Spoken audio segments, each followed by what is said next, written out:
Good evening. Welcome to your Ass Hurts News Network. Coming to you live from the tip top of Cock Tower Square with your host, Sergeant Friday. Sarge, how you doing? Please. Sarge. Well, I'm always doing well. Unlike Fat Daniel from the Drunk Turkey Show that lost his fat friend Blue, I'm What? doing fantastic. Lost his friend Blue. What happened to Blue?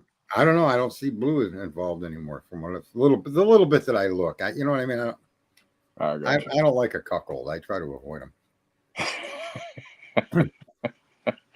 It's just not my thing, bro. You know, to each their own. I don't begrudge anybody being a cuckold. You know, so if the media cuckolded him and he likes that fucking role, I'd say more to you there, Daniel. My name is Daniel.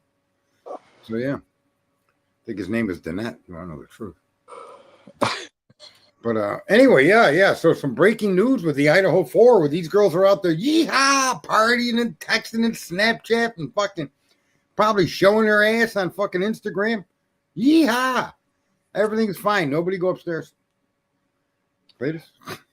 Yeah, it definitely changes the dynamic of what happened that morning, doesn't it? And look, I just want to remind the viewers that justice is not a thing anymore. If it ever were, these prosecutors are some filthy fucks. They want to deny everything that would show Brian Koberger is innocent. Or let me back up. Don't use that word. Everything that provides reasonable doubt, which is everything except the lie that they're telling, they don't want brought into court. Only listen to our lie, ladies and gentlemen. Just like these judges that are fucking with Trump. It's just incredible, man. Well, and that is something that is, I think this defense filing makes a really good fucking point of, if nothing else, that what the prosecution presented as a representation of the timeline and the, the mood, if you will, right? Like Yep. they selectively excluded shit that absolutely debunks their entire filing. And it's like, well, what the fuck? You lied to the fucking public. Dude, they lied about everything. The phone pings, the video, the fucking what these girls were and were not doing. They lied about DNA, single source DNA. Yeah, there were 6 other single source DNAs except for the mighty Cletus's point that the gloves had to be filled with more transfer DNA than a fucking 20-year-old fucking mattress. Cletus? Yeah, it's fucking crazy. Like I don't know. I'm at a point where I'm really anxious for the trial, and if something doesn't come out that changes the entire perception of this entire thing, then I agree, right? But you don't know what you don't know, and I'll wait till the trial. But if it doesn't change my perception on this entire thing, then I can only hope and pray he is not found guilty, because then I'm just going to lose all fucking faith. Well, you should have no faith in your justice system. The system is trashed. Yeah. And the goal by the FBI is simple. By 2035, they want all prosecutions to be done based on technology, not any gumshoe detective work. Yeah. That's the goal of the FBI, to be able to solve all these crimes. And so, I've been saying that to people for a long time. Your own fucking ring camera, that shit ain't for you. That's for the cops. Don't kid yourself. You're not protecting you. What good is a picture of the guy that breaks on your door and kills you? They ain't going to find him anyway. They're probably going to tell some story. It was a woman that broke in the house. There's probably some motherfucker in the back room with a crayon coloring over the fucking guy and saying he's black when he's white. It's fucking crazy, the system we live in. It's gone, man. It's fucking trash. And these young girls, the victims, don't shame the victims. You people are scumbags. You're shamed. The victims were dancing on Instagram showing their ass. Why these 4 victims have been fucking chopped up like fucking chop suey. Unbelievable. And all these assholes on the internet with their higher moral fucking standards are the first ones to run out and kill a baby. You sick bastards, Cletus. No, and it's fucking amazing, the turn I'm already starting to see. And we just literally found out about these documents 3 or 4 fucking hours ago. Yeah. And turn I'm already starting to see, and by tomorrow, this time tomorrow, I'm sure it'll be a complete turn where people are questioning Dylan and Bethany. Surely not. Huh. And it's like, well, what the fuck? Where was that energy fucking 2.5 years ago when they were the first people you should be asking questions about because they were there? Not just and that, I want to make a direct appeal to Steve Gonzalez. Dude, are you fucking smoking the fucking crack? What the fuck are you smoking, bro? You got these two young survivors that you come to their aid, you come to defend them, and they're partying while your kids fucking bled out, chopped up like a fucking terrorist of some kind of, like they were in Israel and they got grabbed by Hamas. And you're out here defending these young girls and the police? Are you out of your motherfucking mind, Brock? What the fuck side of the fucking rock did you crawl out from under? Clearly not the right side. Cletus? No, I mean, it's fucking insane. It's absolutely insane. I don't care if Kohlberger did it or not at this point. This is insane. These girls have been protected for 2.5 fucking years as victims by jerk-offs all over the internet. That's what I mean. Nobody out here has the capacity to think, minus a few. And some have extraordinary powers of fucking thinking. I'll say that openly about Clue Minotti, not to be mistaken as a first and last name, but as a bitch's name, all in one word. Damn. She just cut her head at me like, that motherfucker. Fucking A, man. What the fuck is wrong with this world? You people can't think of fucking on your own. You got to let others. That's what they do. They come out here and they hear shit, and then they run around fucking parroting it, acting like that's what thinking is all about. And you're not supposed to do that. You're supposed to hear some asshole like me say that them fucking girls were showing their ass on Instagram and go see whether it's true or not. That's what thinking is. Thinking is an accepting a piece of information and making it your own. Keep it. Jesus Christ, Cletus. I might have my substitute host come in here tonight and have a chat with you motherfuckers. Cletus? Who's your substitute host? Hang on, I'll get him.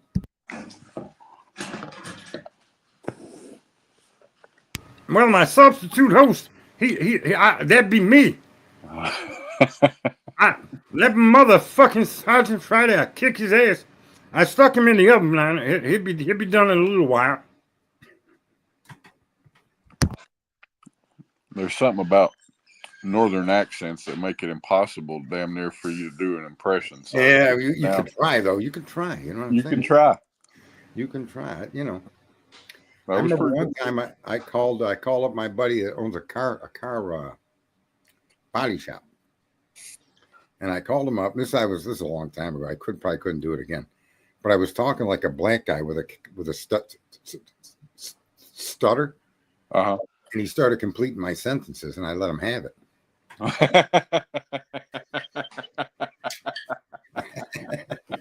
y'all work on. He goes, Cadillacs. I said, yeah. I thought, okay, don't you dare complete my sentence. I'm sorry, he says. He's one of those guys that give you the shirt off his back. Go buy another one for himself and see someone else in need and give that one away too. And so I ran that shit down on him about getting my Cadillac fixed. And then when he was in the middle of the apology, I was like, you one dumb motherfucker. Didn't you know that was me? He goes, what? You asshole.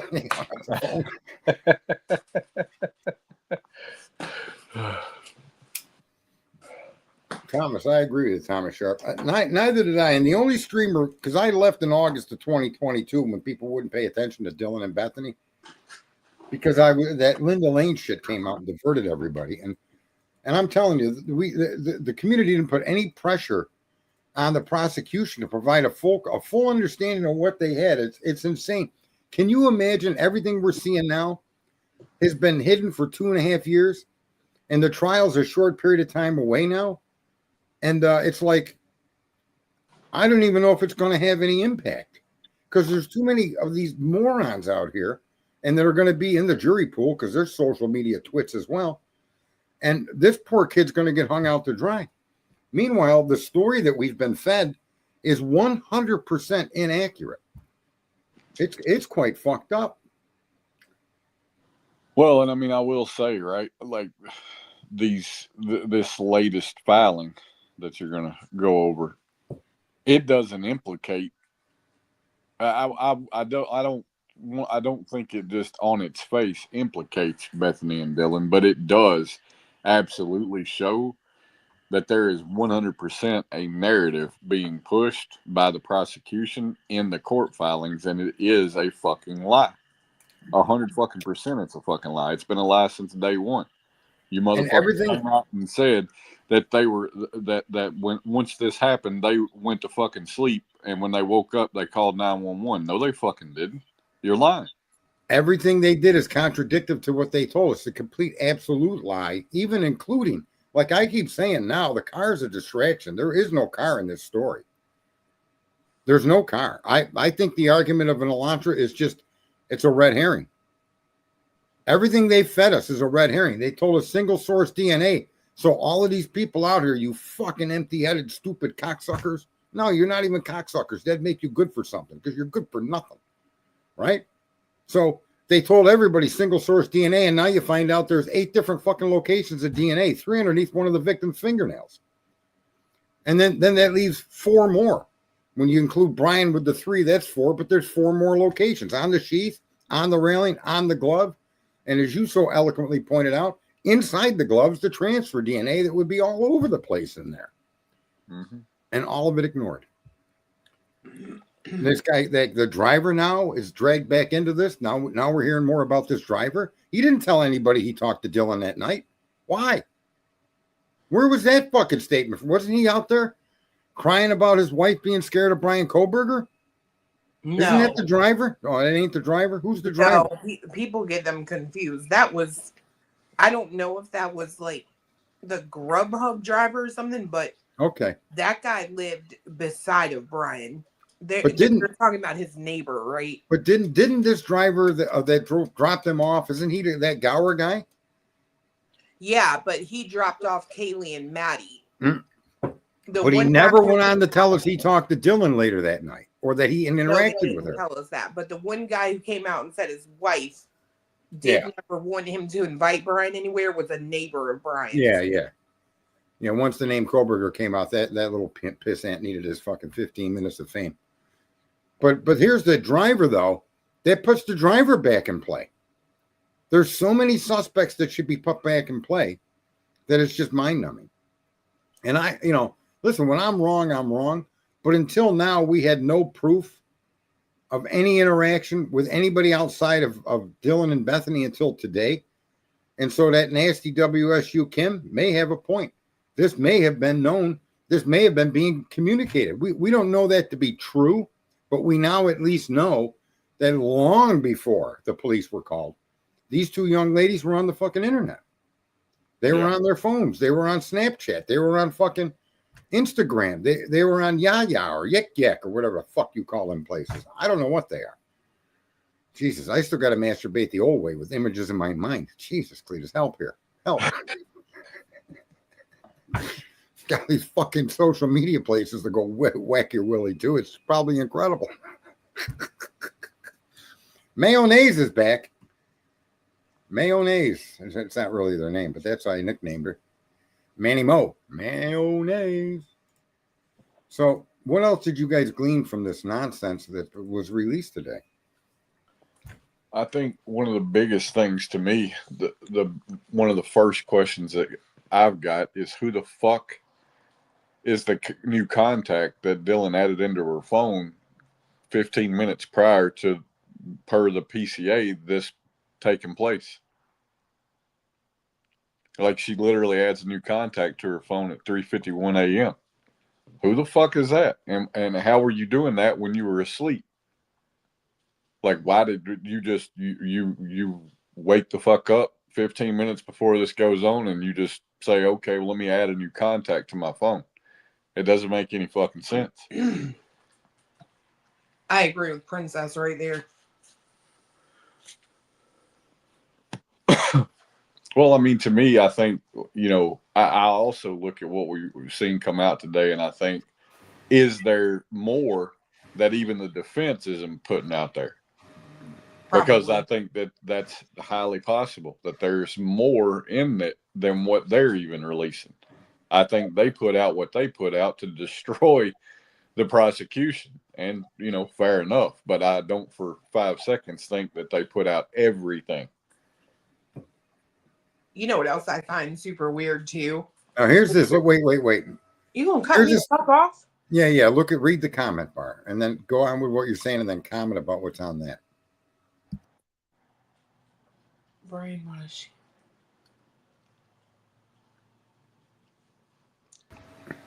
So Brian bought a K-bar and sheath confirmed. Where has that been confirmed? The Drunk Turkey Show is saying that. Oh fuck. Fuck But him. I don't know if there's a document that says that. That's why I put that up there. But I'm sorry to interrupt you, Clue. I just wanted to get that up there and point it out. What were you going to say? Well, this is going to be above most people's intelligence of picking up. I That's apologize okay. in advance. You teach me then. What I find the most interesting is that dog didn't move anywhere in the middle of the night because this is why I say this, okay? If you're a woman and you're sitting in a room with another woman, you're already heightened sense of fear. Now that I know you bitches didn't fall asleep, but for like an hour and a half, that dog didn't get up and make any more noise and frighten you to the point that you called 911. Yeah. That's off to me. I'm sorry. So they're saying JLR is talking about it with a new pick of Brian. Gray Hughes said it. Drunk Turkey said it. Okay, well, let's say that there is a document out there that says Brian bought a K-bar in a sheath. Can you put him at the fucking scene? Get the document, Ashley. Get the document. Listen, I don't say that he didn't, but I think the point of the K-bar wasn't that it was. You got to see whether it was confirmed bought or if it was something that came up. Remember, him and his dad were outdoorsmen. So you need to real. That's why Ann is saying that they're putting things out of context. This may not, in fact, be a purchase. It may have been what the algorithm on Amazon offers Yep. you. That's Okay? exactly what she's saying. And this is where now these people coming out with this confirmation because they have this fucking sick idea that they can take everything as a fact, and then later the facts come forward and it's like, wow. So I'm not going to say he never bought a K-bar in a sheath. I'm not going to say that at all. But I'd like to see how that is actually a purchase and not something that they're inferring. Like everything else the cops have told us it's been an extrapolated lie. And only pieces of information have been given to us. Yeah. They can put the car in concurrent footage, and I haven't been actually ready to read it. Yeah, I mean, listen, if they've got concurrent evidence that Mr. Kohlberger committed these crimes, then that's fine. Then the man should be convicted and put in jail. But they've spent the last 2.5 years telling parts of the story that made the guy look like an unequivocal murderer. And then so far, up until now, just today, these things being said in this chat room, everything that's come forward shows they were lying. So someone has to make that make sense. You should not need the lie when the truth is on your side. Fair enough? Oh, yeah. And I get them lying right up until the point, like, say that the girl slept all night, right? Not a problem. But the point that you arrest someone, if you are damn sure that that's your man or whatever, why hide every single thing? I don't get it. Why lie? Why keep up the facade, if you will? Great. I don't want to hear about supposedly in this particular stream. We want verifiable facts. And the fact that his parents, his sisters, his dad and sister are supposedly testifying to it is just bullshit. Show that. Show them on a witness list. Show them in discovery, or or even show who's actually telling you that. Because without evidence that that's real, it's not worth being dragged into this show. Hold on. So they didn't even live around him. How would they know? Who? You're talking about, what did that person say? They said that the sister and father are going to testify against Brian, that he bought the knife. How would they know? See, but yes, it could have been. See, you can't say one thing and then that's what I mean. Stop with the supposed stuff, please, Grit. You know, but yes, but it could have been on recommendations. And that's what I mean. Until we know, I don't even want to see it come in. So what I'm looking at, that I don't know if this is what everybody's referring to or not, but it's a state's response to the defendant's motion in limine about the Amazon click activity. And it doesn't say, what I'm looking at does not say that he purchased one or that he even sought out one, but it says that's what they modified. They got a modified search warrant in 2023 to specify him and between certain time frames. What? Yeah, I mean, there's a fucking ton of shit that has dropped, but yeah, no, listen, that Heather just blew it right up. She posted a link. Brian, the only mention of Brian Kohlberger's father and sisters is in his request to have them present in the courtroom. Don't tell me no need to be rude. It's my fucking stream. All right? I don't give a fuck what JLR said.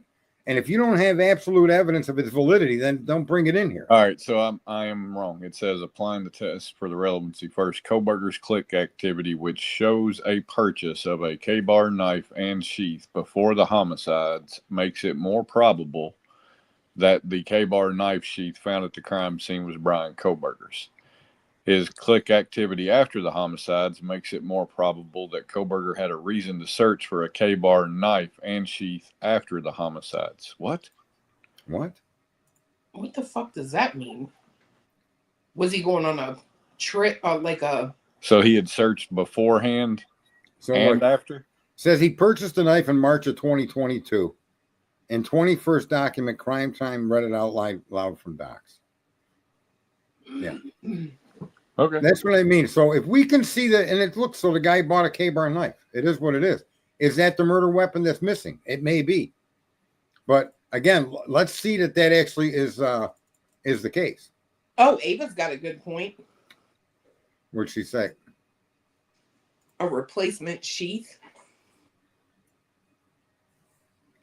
I don't know where it says he was searching for a sheath and a knife after the murders, right? So it would be a replacement sheath and knife. But how fucking stupid do you got to be to leave the fucking sheath behind, ditch the fucking knife, and then go buy another one? I'm telling you, that knife is in that river by that Albertson's grocery store. Ooh. In Clark, whatever, Washington. It actually says that his click history is purchase history. The two are not one and the same, and that's exactly the point that Ann Taylor's been trying to make. But it does say purchase one. Gotcha, Grit. We got your Grit. But I just don't believe Brian is that stupid. Well, listen, people do stupid things, folks. They do stupid. Look at when I broke into that guy's apartment and stole gums. You can't tell me that ain't the stupidest fucking thing anybody should be doing, but I did it. We all do stupid things, folks. And there is no fucking perfect crime. That's why I've said I'm not going to argue his innocence or his guilt, but I have a real hard time accepting that there's no reasonable doubt after just watching what the state has done for the last 2.5 years. They told us these two girls were sleeping. Didn't they? Yeah. That is true. Suzanne's got a good point, too. There are 100 styles of K-bar knives, not just the one that they show. Yes, true. So you'd have to match up the sheet that was recovered with a purchase that he made. And if there's a difference between the purchase and the sheet, that's exculpatory evidence. That doesn't benefit the prosecution. But what they're going to do, and I hope Ann Taylor, I hope he still got it. If he did buy it. Here's my knife and sheath, and she can present that. I hope she puts him on the stand as well. Manny Mo said it's buried in Garden City. 4chan said, and I will say this. I mean, 4chan was right on some things, especially that one post where the person said they were hiding in shithole Pennsylvania. Yeah. So, but again, that's interesting that's coming out at the same time you find out these young girls were basically having a good old fucking time. After apparently, and there's text missing. When that girl said Zana was in black, there's information missing between Dylan and Bethany that the state is hiding from us. Not necessarily. Why not? Okay. Look at all the shit they just released today. Hold on. Hear me out. These bitches these days, Sarge, just like you said, you got to jack your whatever to mental images, right? They have social media. I find it funny that Bethany is on Snapchat, right? If I'm not mistaken, before those text messages. So it could have been an exchange of messages. Maybe she clicked a snap of something she saw. We don't know. But I'm just saying they could have communicated that way, or in the 41-second phone call, Dylan could have said, I just saw someone in all black. And she says, well, in the text, Xana was in all black, right? Yes. Yes, that's what was said in the text. It like came out of the fucking blue. And then she's no, like with a ski mask, she was saying. Right. And that's what makes me believe that something in that phone conversation alluded to that Oh, I see what you're saying. Not text messages, but there's more information caught up in phone calls that we're not going to see. And they may not even be recoverable, obviously, because they were talking directly. Well, they were on the phone for 41 seconds or something before the text message. So I could see a situation where Dylan calls Bethany or Bethany calls Dylan, and one of them is, or Dylan obviously is like, I just saw someone dressed in black, blah, blah, blah. You know what I mean? Right. So they do also have a motion where they're laying out the exact timeline of footage that they have showing they're claiming to show his path of travel. Right. Which I find interesting, but it does start at Indian Hills like they had said in the right. What is that you got that document? Yeah, it's on the website. But here's the thing, the Indian Hills comes out of nowhere. The car just appears in Indian Hills. Right. Right. And then they can track that car over to King Road, right? Mm-hmm. Okay. Can they also confirm that it was that car that parked? Hold on, I'm getting there. And the other question is, can they confirm the year, make, year, and model of the car? Or at least a year? No, their identification of the car is based on that Ridge Road footage. They actually say so. So they're dependent on footage on Ridge Road, which is nowhere near the crime scene. Where is that in relation to Idaho Hill, or that? Yeah, whatever the name. Indian Hill. Indian Hills. Yeah. It's on the complete other side of town. Right. And he was going the wrong way at the wrong time on the wrong road. So was he going on Ridge Road in opposition, heading towards Indian Hills? That's according to what we know from Ann. Wrong car, wrong road, wrong way, wrong time. Well, and that's what's funny is I don't see Ridge Road. Well, wait a minute, because it was after wait, when it comes to the knife sheath, I think Beckles is clearing this up. It's click activity. So did Brian Kohlberger, was his click activity after the murders, and he was looking because I think we all found out sooner than later. It says, it implies that he was looking at them before and after. That's click activity, but not purchase activity. No, it's not purchase activity, but there is something interesting because they do specify.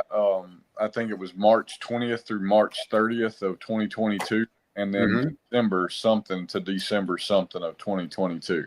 So it's almost like they, may have seen credit card purchases, right? Went back and looked to see if there was any correlation to that. You know what I mean? All right. So here, just let me ask you a simple question. Hey, Joey.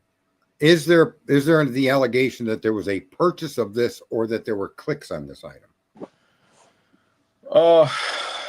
I feel like it's kind of word salad. It's clicks then.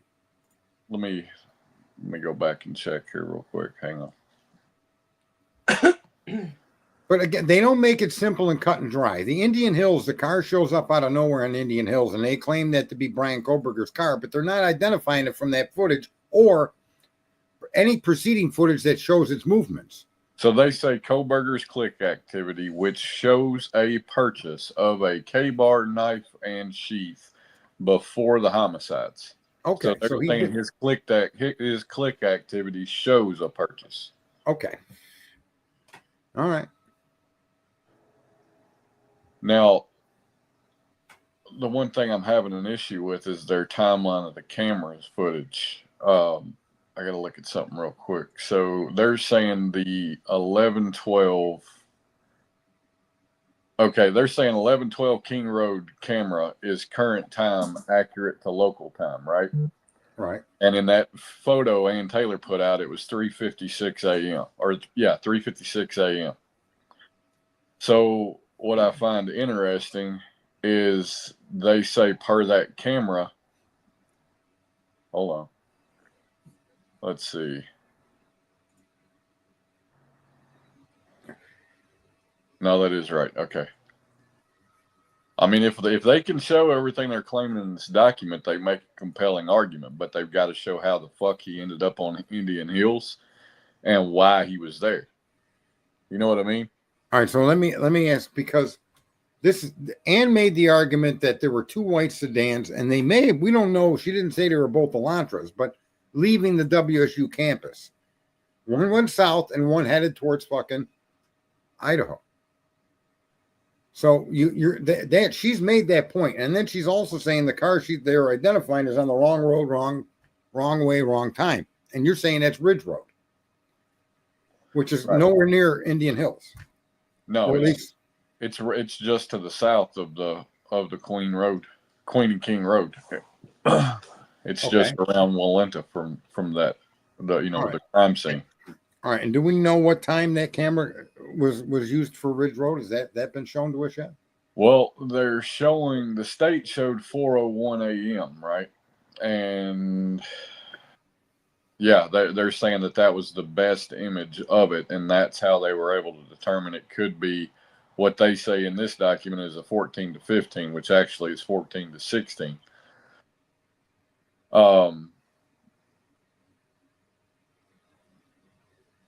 But so this is where Ann Taylor's got an issue, right? And I think it's a fair issue. Is what they're presenting is that at 3:56 a.m. that car, they're saying he came by 1112 King Road, the neighbor to the house, and they're saying he went to the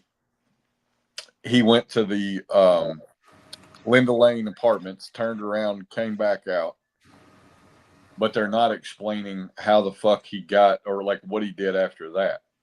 And the problem they've got is they say he came into the subdivision he came into the house at around 4:04. I don't know. This timeline doesn't make any sense to me. I may have to just lay it out and figure it out, but it doesn't make a whole. You're showing the vehicle at 401 south going away from the house. How do you get from 3:56 to 4:01? There's 5 minutes, right? But you got your 40 seconds off. So 3:57 basically to 4:02 still gives you the same 5 minutes. He went from that house and he's on Indian Hills, or he's on Ridge Road. So he went from King Road to Ridge Road within 5 minutes. And I think, I forget who was doing that. It might have been Clue, who was showing that may be a reasonable period of time. And I'd like to see how they identified the car, and they took it away from the 11 to 13 and turned it into a 14 to 15.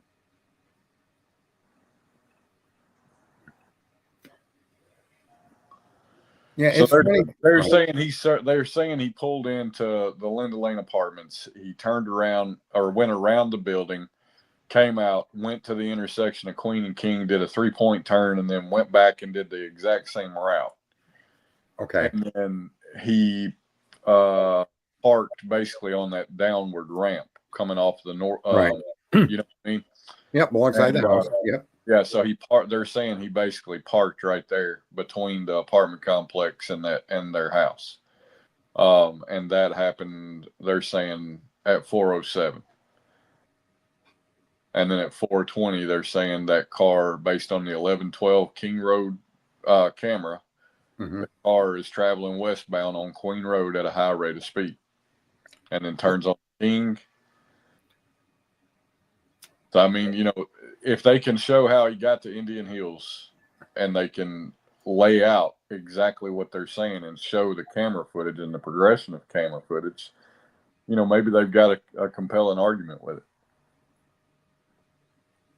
Right. Well, they've got to make sure that the car they're identifying, though, is a 14 to 16.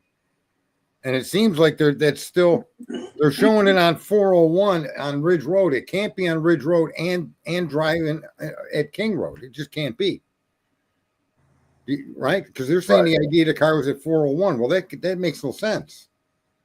If he pulled in, did a 3-point, he pulled out, went back down, did a 3-point turn, he stayed in the neighborhood based on what they're saying, yet they're saying they used the image of a car at 401 on Ridge Road. Both can't be true. Yeah. Right? Or am I missing something in that timeline? I'm not looking at it. I'm just going off what you're sharing. So yeah, and I mean it's a lot to try to consume. You know what I mean?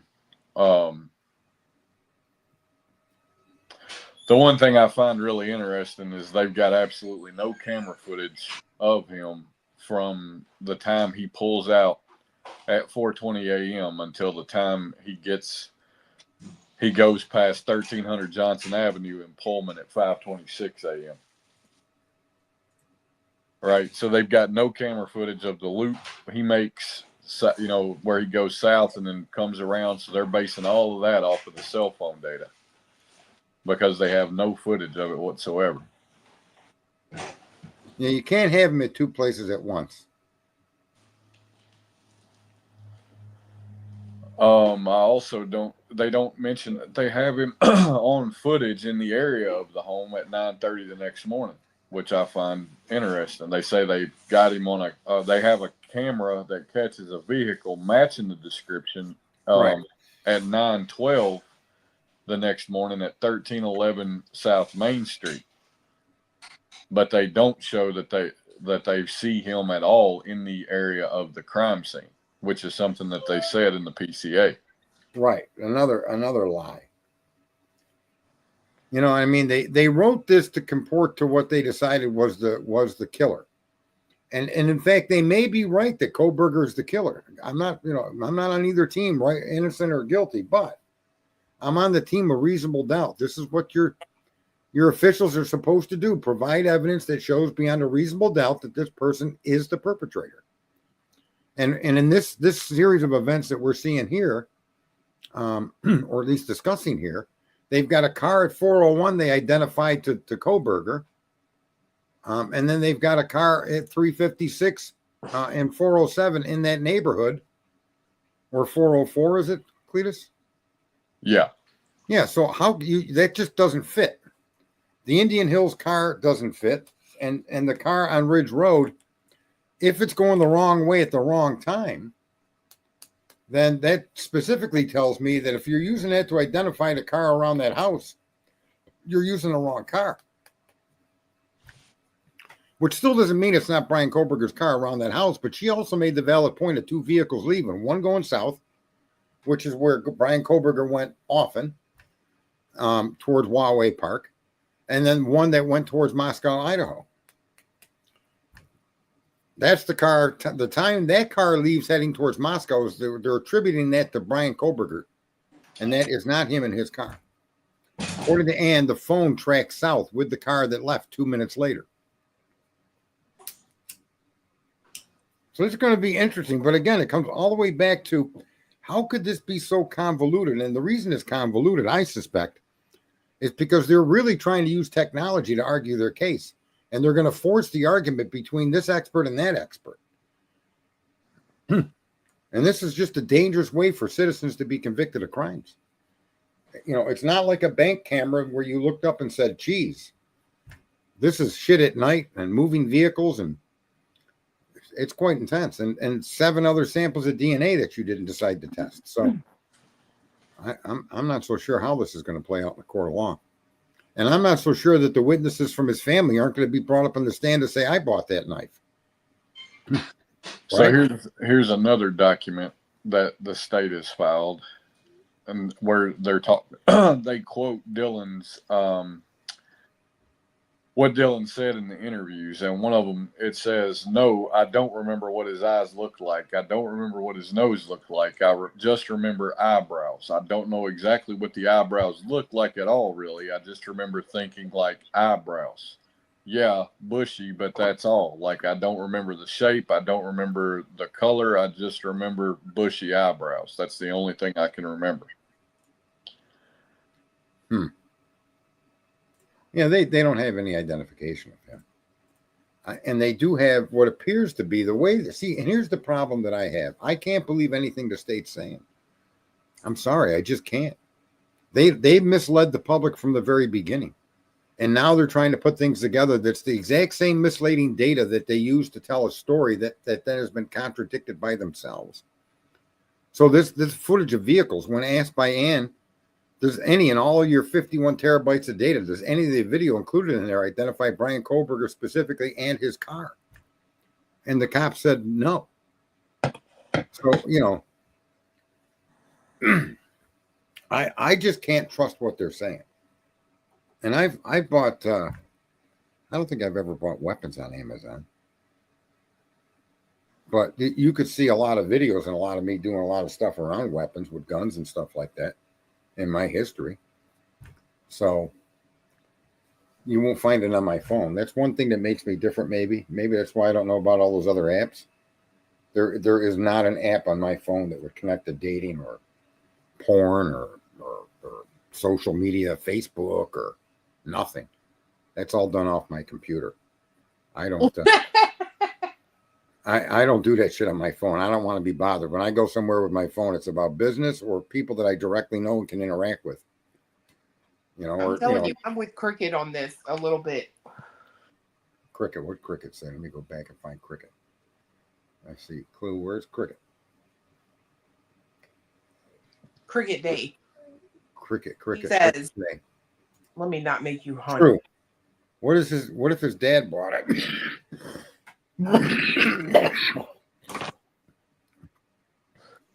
And that, what did Heather send me? Heather Fitzgerald. Just a reminder to all those out there to keep talking about how Brian's family, be it father or sisters, had anything to do with turning Brian in. Just stop already. Defendant's response and objection to the state's motion to eliminate immediate family members in courtroom. Mr. Kohlberger requests the court guidance to include his family members' presence in the courtroom. His immediate family consists of his mother, father, and 2 sisters. Mr. Kohlberger's Sixth Amendment right to a public trial would be violated if his family was excluded. So, and Heather's pretty sharp on some of this stuff. She doesn't really try to push a narrative on you, and that's a document that brings up the family. And I think that the mention of the family in any documents, or people are interpreting that to mean they're going to be witnesses against Brian because, you know, there are these cucks that they've solved the case on their cell phone by watching the grub truck and fucking reflections from moonlight.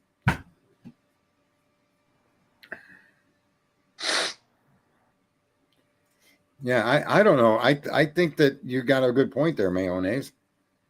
The guy's a PhD in cloud forensics, and you know, I don't know. I really don't know why you would do something like that. You know, it's almost like, why would you use a modern car to commit a crime? You got to be out of your damn mind. Carry your phone anywhere. You just, I mean, and that's long before the Kohlberger case. Is it fair enough? Yeah. I don't know why the fuck he wouldn't have just run there.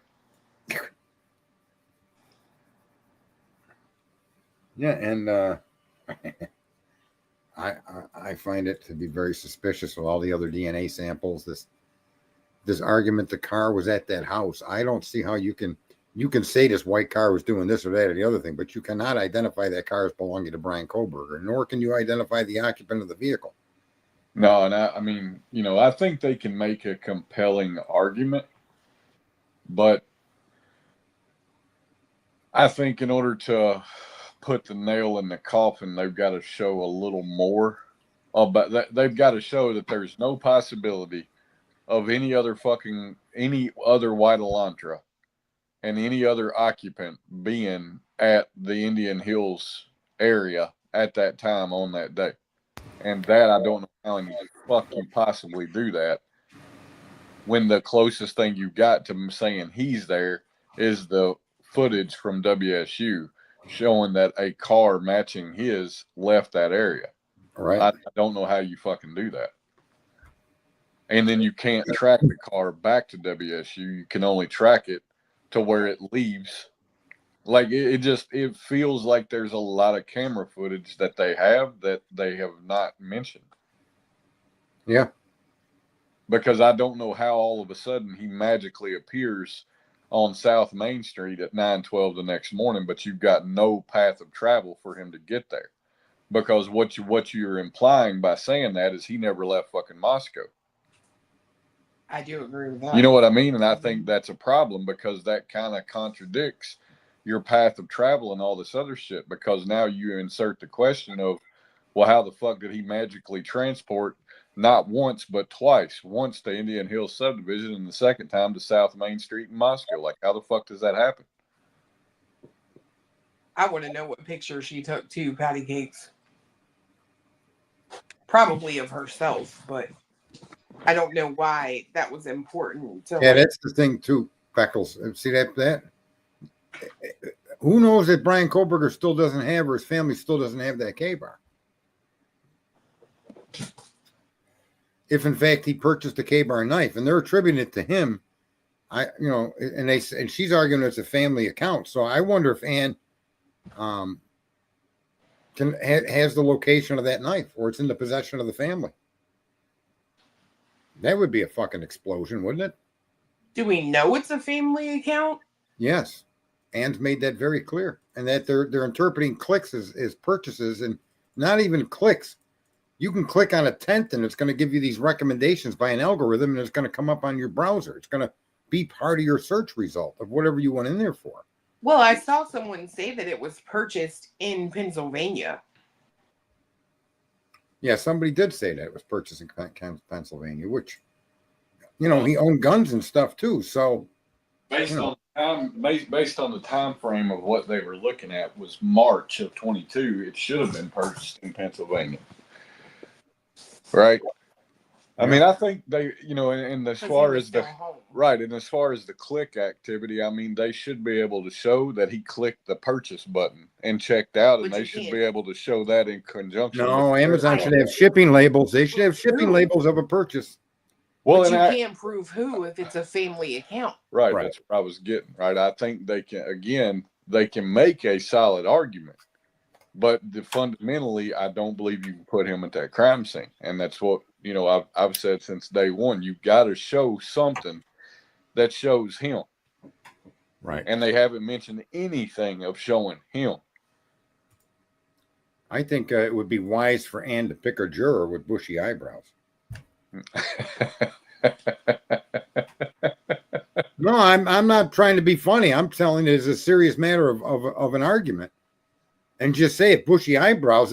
I'm with all due respect, one of the jurors could have done this.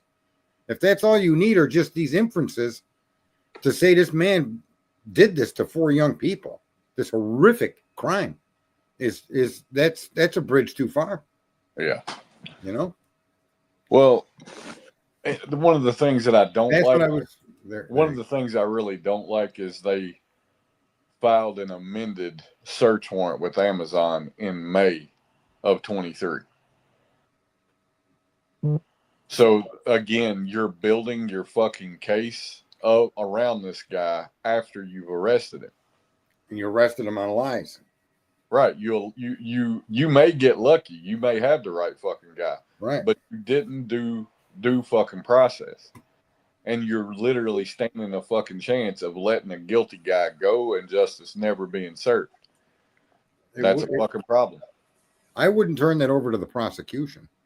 So Beckles is asking Heather, would it be stupid for them to hand it over? I think that if there was a K-bar knife purchased by a family member and or is in possession of the family to this point, it may even be in the possession of the police. For all we know, their search warrant where they removed a knife and didn't identify what kind of a knife they removed.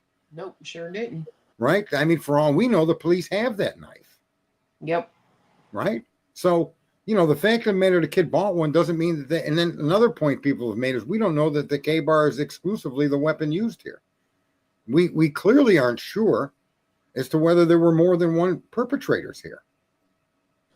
And, you know, the involvement of the knowledge of the girls downstairs and upstairs and whoever the hell knows where these women were, these two people that are supposed to be protected survivors. They're victims.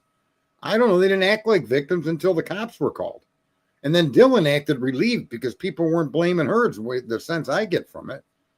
I do kind of agree with that, because what I find interesting is they're up on the phone, they're calling parents first and foremost, right?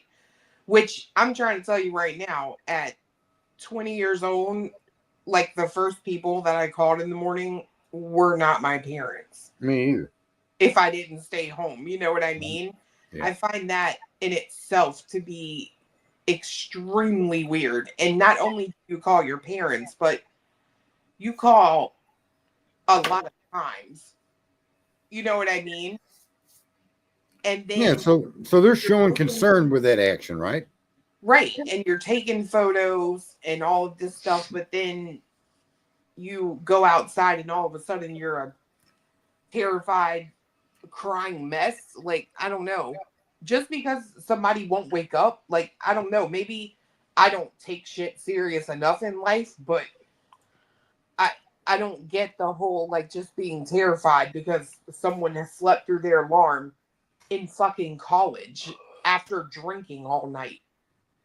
Well, the biggest problem I have is if they show, which Ann Taylor has kind of implied that is the case, that they were in the same bedroom during all this 7:30 to 11:56 time frame, that they were in the bedroom. That's what it's kind of implied, because she actually mentions it at one point.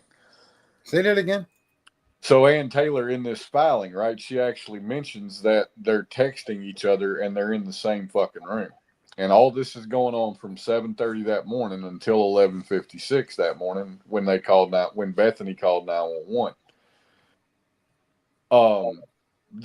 That's literally 4.5 fucking hours that you're in this house where 4 homicides were committed 3 hours prior. And you don't fucking leave the downstairs. You don't leave the house. You don't do anything. Because, like, that, it's just it's something I cannot get my head around. No, I'm with you on that. I wonder if the smell started to inspire their action. I wonder if an odor caused that, right? I mean, she said they were texting each other at one point when they were in the same bedroom.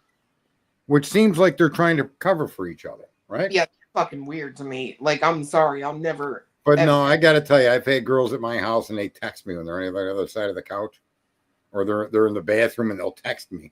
Just some. It doesn't have to be anything relevant to what we're doing. Just, I'm like, really? I yell out, what the fuck? You can't talk? Your mouth is good for more than just, you can talk with that. I give you permission. But if they're in the bathroom and they text you, I could understand that. But well, and Dora said they were both frantically calling, but I mean, honestly, the records don't show that they were frantically calling. It seems like they both tried to get a hold of them. I agree. But I wouldn't call it frantic. Bethany called her parents more than she called the victims. What do you mean? Yeah. I just don't see the frantic part. The fact that they may not have been home through this, that's the other thing too.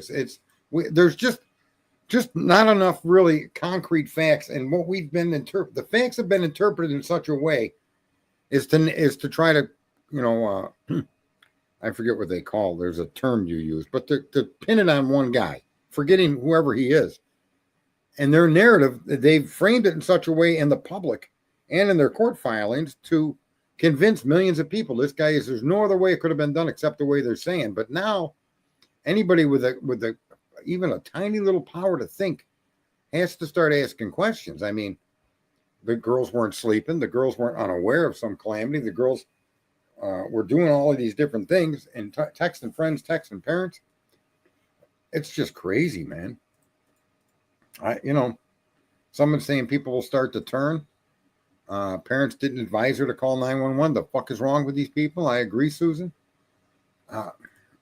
like I said, it sounds to me as if Brian Kohlberger is the person that did this, they really went to an awful lot of trouble to make up a story. Because if actually it doesn't appear as if any of their evidence is going to actually show Brian Kohlberger, and they're going to depend solely on the transfer DNA. And, that's exactly where we knew this was headed, because that's what they've been saying. But, even Ann, I'm not sure why Ann isn't going after Thompson for, telling Judge that the DNA was not used to identify Kohlberger. He said that in court, and the judge even confirmed it. He goes, "Wait, no, Miss Taylor, the state has already confirmed the DNA is not how they identified Brian Kohlberger."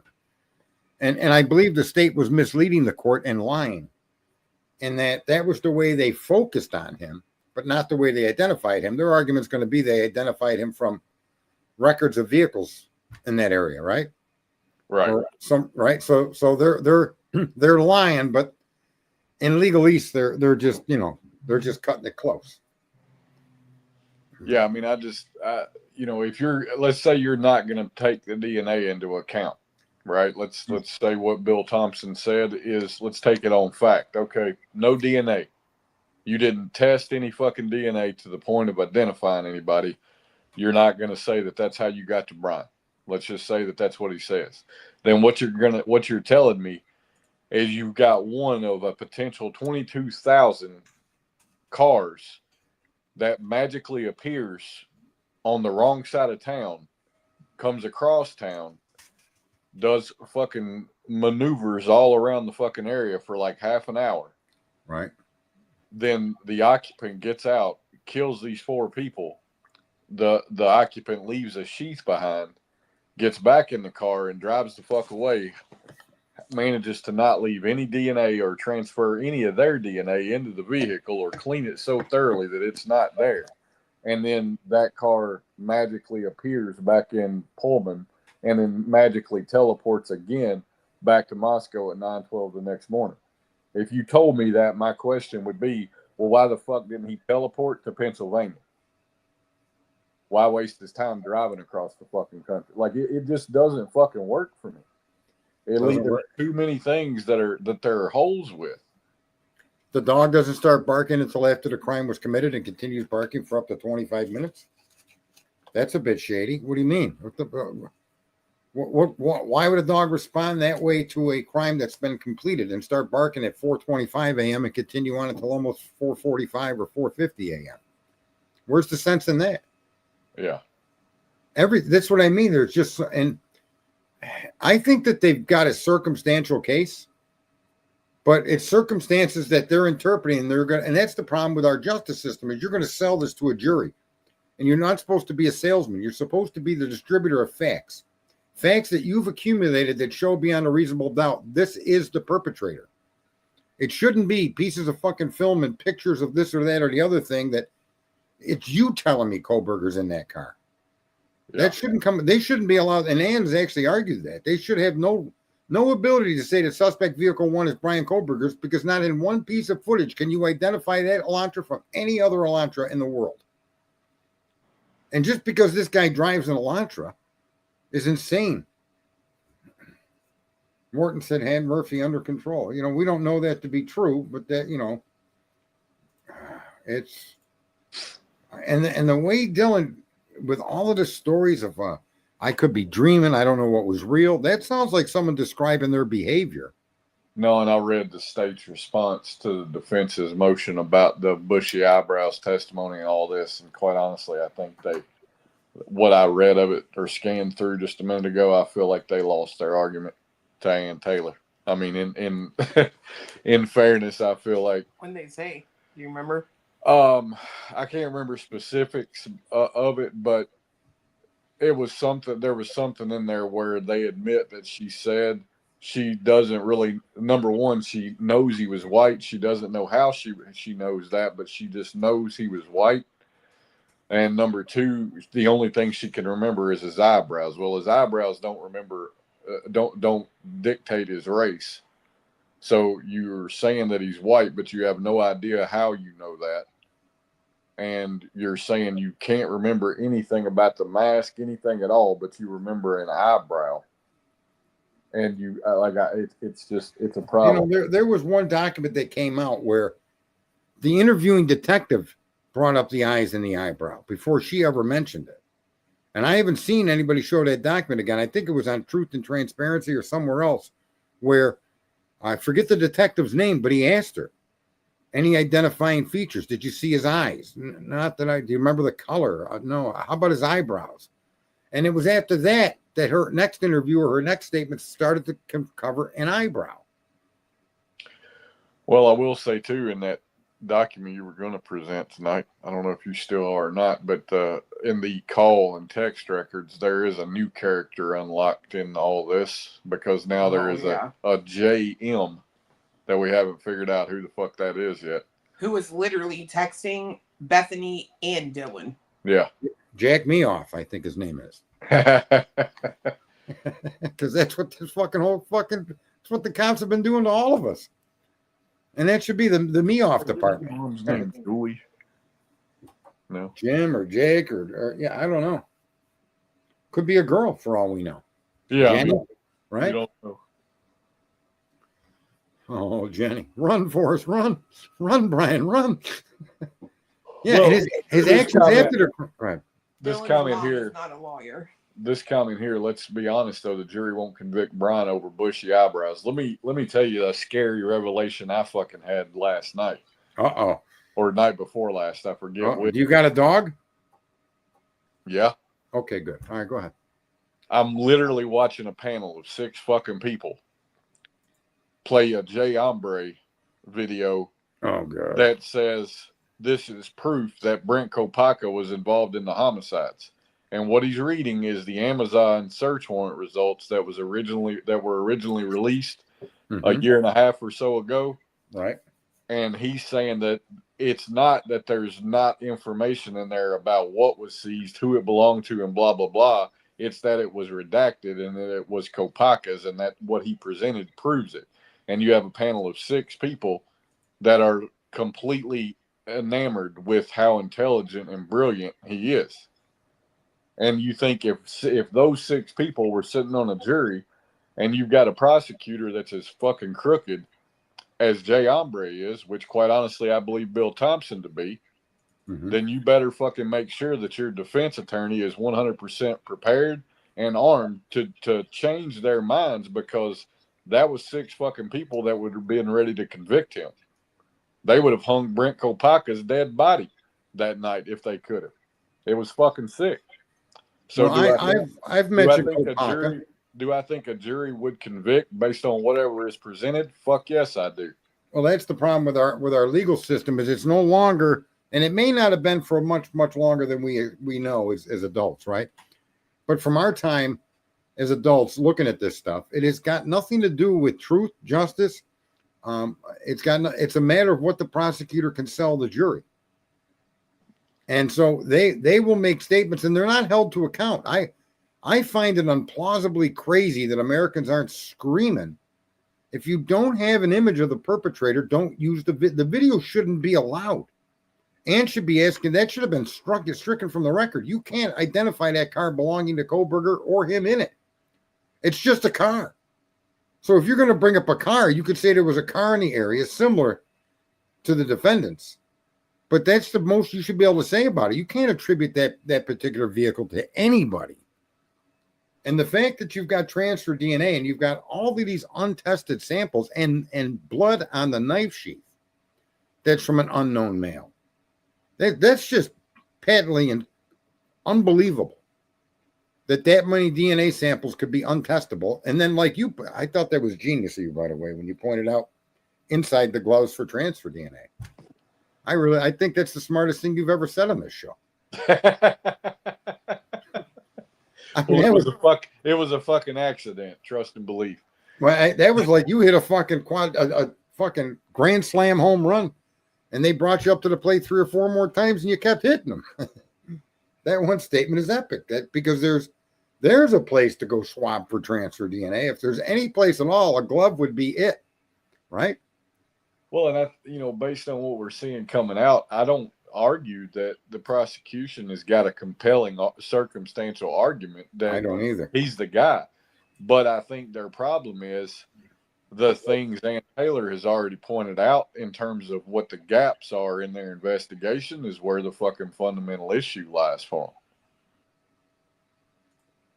them. Well, I mean, if you did not test for DNA inside of a bloody fucking glove at the back of that fucking house, you cannot sit here and tell me and convince me you investigated this crime. You can't. That's crazy as fuck. How do you not do that? I don't know how this is what I'm saying is that when the PCA and all of these people that ran around with this bullshit, he did it. Fucking empty-headed motherfuckers. I don't know how a PCA made it through a signature process under an evaluation of probable cause. I don't know how they didn't overturn the indictment with the revelation of all of this information, because at this point, the DNA was not used in the arrest warrant. Therefore, the arrest warrant on its face should have been thrown out, and the indictment itself should have been thrown out. If the DNA wasn't, even with the DNA being present, that's just one factor of no verifiable data to support that presence of the DNA. And then was the jury told there were 7 other DNA samples that now we know Brian's been excluded from those that would be crucial under the nails and on the sheath, as far as I know. So whose blood is on the sheath? Right. And that's when Steve Goncalves, remember a while ago we had a stream and I was saying Goncalves said there's more DNA than that. There's DNA on a sleeve. And that's what he was calling the sheath, was the sleeve, because that's often referred to as a sleeve. Mm-hmm. So he was giving us inside information, but he was attributing it to Brian. Cricket Day just said, why were the PA State Police footage of him being arrested and collecting the trash evidence not requested? So Clue actually requested the body cam, but they didn't wear body cams at that time. Yeah. Now, that's not to say that there wasn't body cam footage from somebody that was present, but Pennsylvania State Police didn't wear them. No. This judge will be in serious trouble if he doesn't let in the defense of third-party culpability. I like that Joanne had made that point, and that is absolutely real. Did you see the Karen Reed case? The lead investigator got fired. No, when you were telling me about that earlier today, I thought you were talking about the situation from the trial before. So what happened there? Well, it's got to do with the original trial as well. That he was disparaging text messages, very nasty statements being exchanged between him and other officers. Other things that he did and said which were unbecoming of an officer, and they fired him for it. And you know that's he's going to have to be brought in as a witness, but he's going to have to explain to the jury why he's being called Mr. Jerkoff instead of Officer Jerkoff. So there's a lot of things, and I hope Ann is I think Ann can be confusing sometimes. I think the points, like I've said before in court, it has to be kept simple, stupid for the jury. And you have to keep beating it with simple, stupid, with every single witness you put on there. How simple and stupid it is. That none of this data shows Mr. Koberger in his vehicle. Not a one. It's an assumption. It's an assumption made on transfer DNA on a movable object of which had male DNA that they never pursued, that we independently found was not his. Victim nail DNA under their nails, and DNA throughout the property, blood, that they never pursued. I mean, like Judge Hippler said, if he was part of a group, the other problem is if you are part of a group, it's tough to say that he's the murderer. Right. And that, I agree. I think that's part of where I come from when I say I think she's going to be better off arguing or going at it with the argument that they don't show he did it than he's innocent, because I think it's a lot easier to swallow that the state didn't do their job than it is he didn't do it at all. I can swallow that the state didn't do their job more than I can swallow he didn't do it. I think there's a lot of fucking things that make me think he did it. There's a lot of things I can come up with motive all fucking day. It's all theory, but it's not anything solid, right? Like what you were saying earlier. You said by 2035, everything, they want the entire case to be built digitally. Well, if he's in digital forensics, he's fully aware that that's where it's fucking going. If he's a sick, twisted fuck, he wants to show the flaw in that. What does he do? he fucking commits a crime that they cannot prove with digital fucking forensics. Yeah, so Joanne's saying she would. I think your only shot here is to go through a jury. Your only shot is to go through a jury, and you got to hope that when you do jury selection, you can get people that are interested in reasonable doubt, and they're interested in evidence being a closed loop, that it circles from one point and connects like a straight line connects two dots. And the case thus far does not have straight dot connections. It has connections where you have to believe the story. And that's why I always harp on people about believing data. You can't believe data. Data is either verifiable or not verifiable. That's what science is all about. These idiots running around saying science is confirmed, they have no fucking idea what's confirmed. I mean, even Elon Musk's fucking stupid AI, I've been torturing that thing for a couple of weeks. It tells you space is empty, but then it tells you space is a fabric. And it's the fabric of space, and the gravity is an unknown force, but yet gravity is really the distortion of mass on a fabric. Well, it can't be both. And that's the problem with these computers and these electronics, folks. It can only relay a piece of information that mankind has already came across. Now, it may be able to put two dots together that we have not tried to connect. So there is that possibility, but that still doesn't make it intelligent. I just read something today where doctors had a patient where they didn't respond to all these different treatments based on their symptoms, and the treatments allotted for these symptoms. And he ran it through an AI, and the AI came up with a separate treatment and connected similarities between it and some other illness. And that new treatment is working. But again, the data that the computer uses, these artificially intelligent things that you're all buying into as being intelligent, are doing nothing more than connecting dots that we as people don't have the capacity to do. You can't look at every law, every medical book to determine, this, that, and the other thing. There could be symptoms in a cancer patient that are consistent with people that have some other kind of like epilepsy or something. You just don't know. And it would be almost impossible to determine on your own time. You realize what I'm saying? Yeah. And so, look, I say, great, more power to the people that are able to design these machines, but they're still machines. And yet, the people, they go to extrapolate data. How do you have a car in Indian Hills at 3:56 and a car going the wrong way at the wrong time at 4:01 a.m.? But that car is involved in a crime that took place at 4:04 a.m. And it was. And that's why I say you take the DNA out of the equation. Right. And you do not have enough to prove beyond a reasonable doubt that he was there, let alone that he was the one that murdered him. Because you present that question, how do you know he was at Indian Hills? Why was he at Indian Hills? Give me one fucking reason why I should even suspect that that's him at that location. When you can't show me, you got to give me a fucking reason for why he was there. And who did he visit there? Did you canvass the neighborhood, knock on doors? Did you? Well, what was he doing?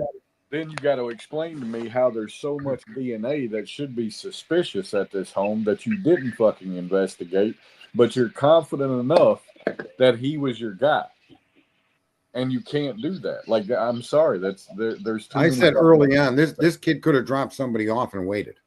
Right, and then this guy comes out all covered in blood, all fucked up, and jumps in the car, and he's like, "What the fuck?" And he drives away at a high rate of speed. So I'm not saying that there's a million different scenarios that you could place Brian Koberger in that house, around that house, or even doing the crime.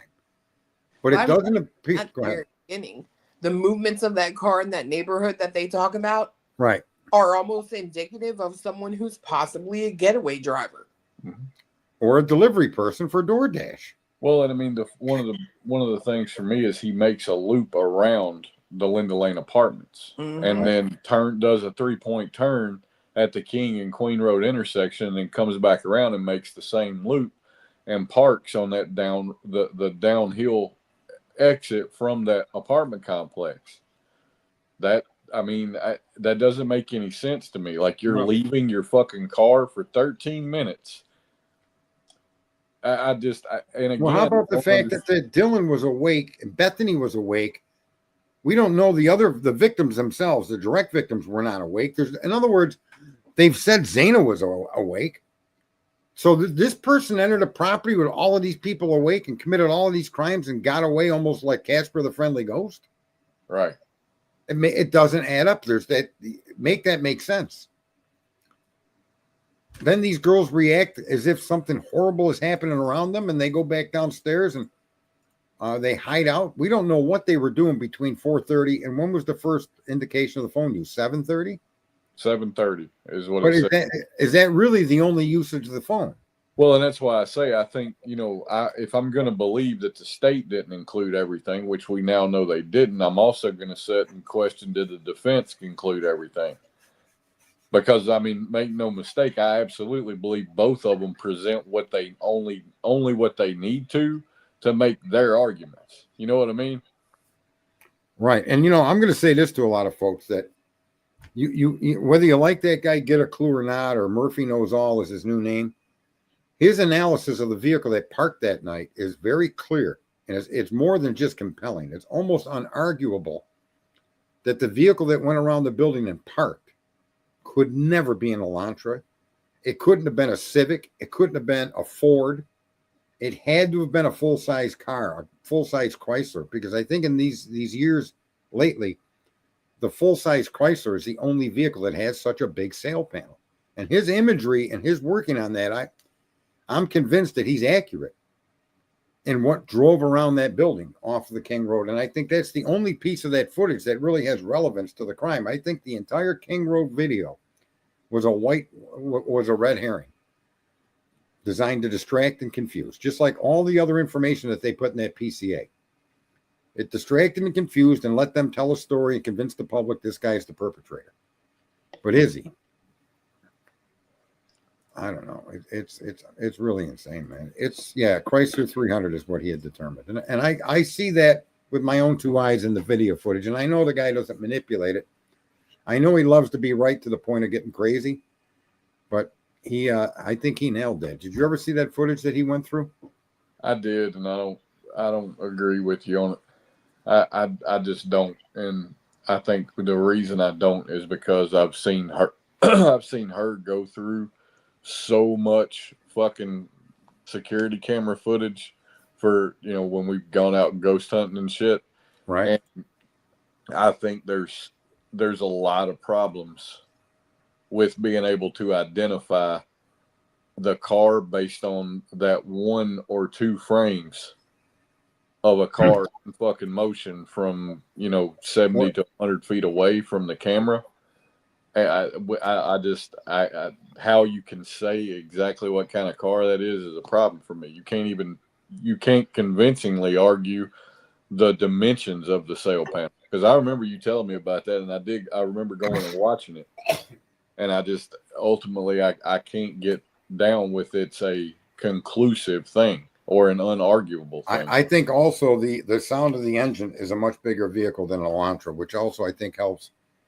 When he showed that sail panel, I played the video without him. In other words, I went on my own and looked.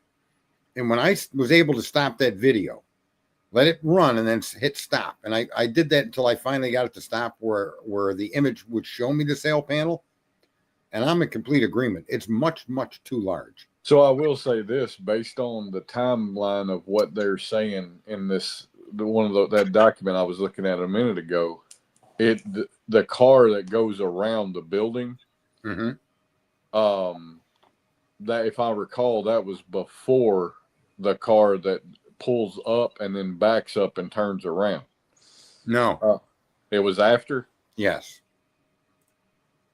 okay. That car came up after, and it wasn't long after, and it came up and it went around the building. And that car came after the stop that people keep saying, that's an Elantra, that's an Elantra. Okay.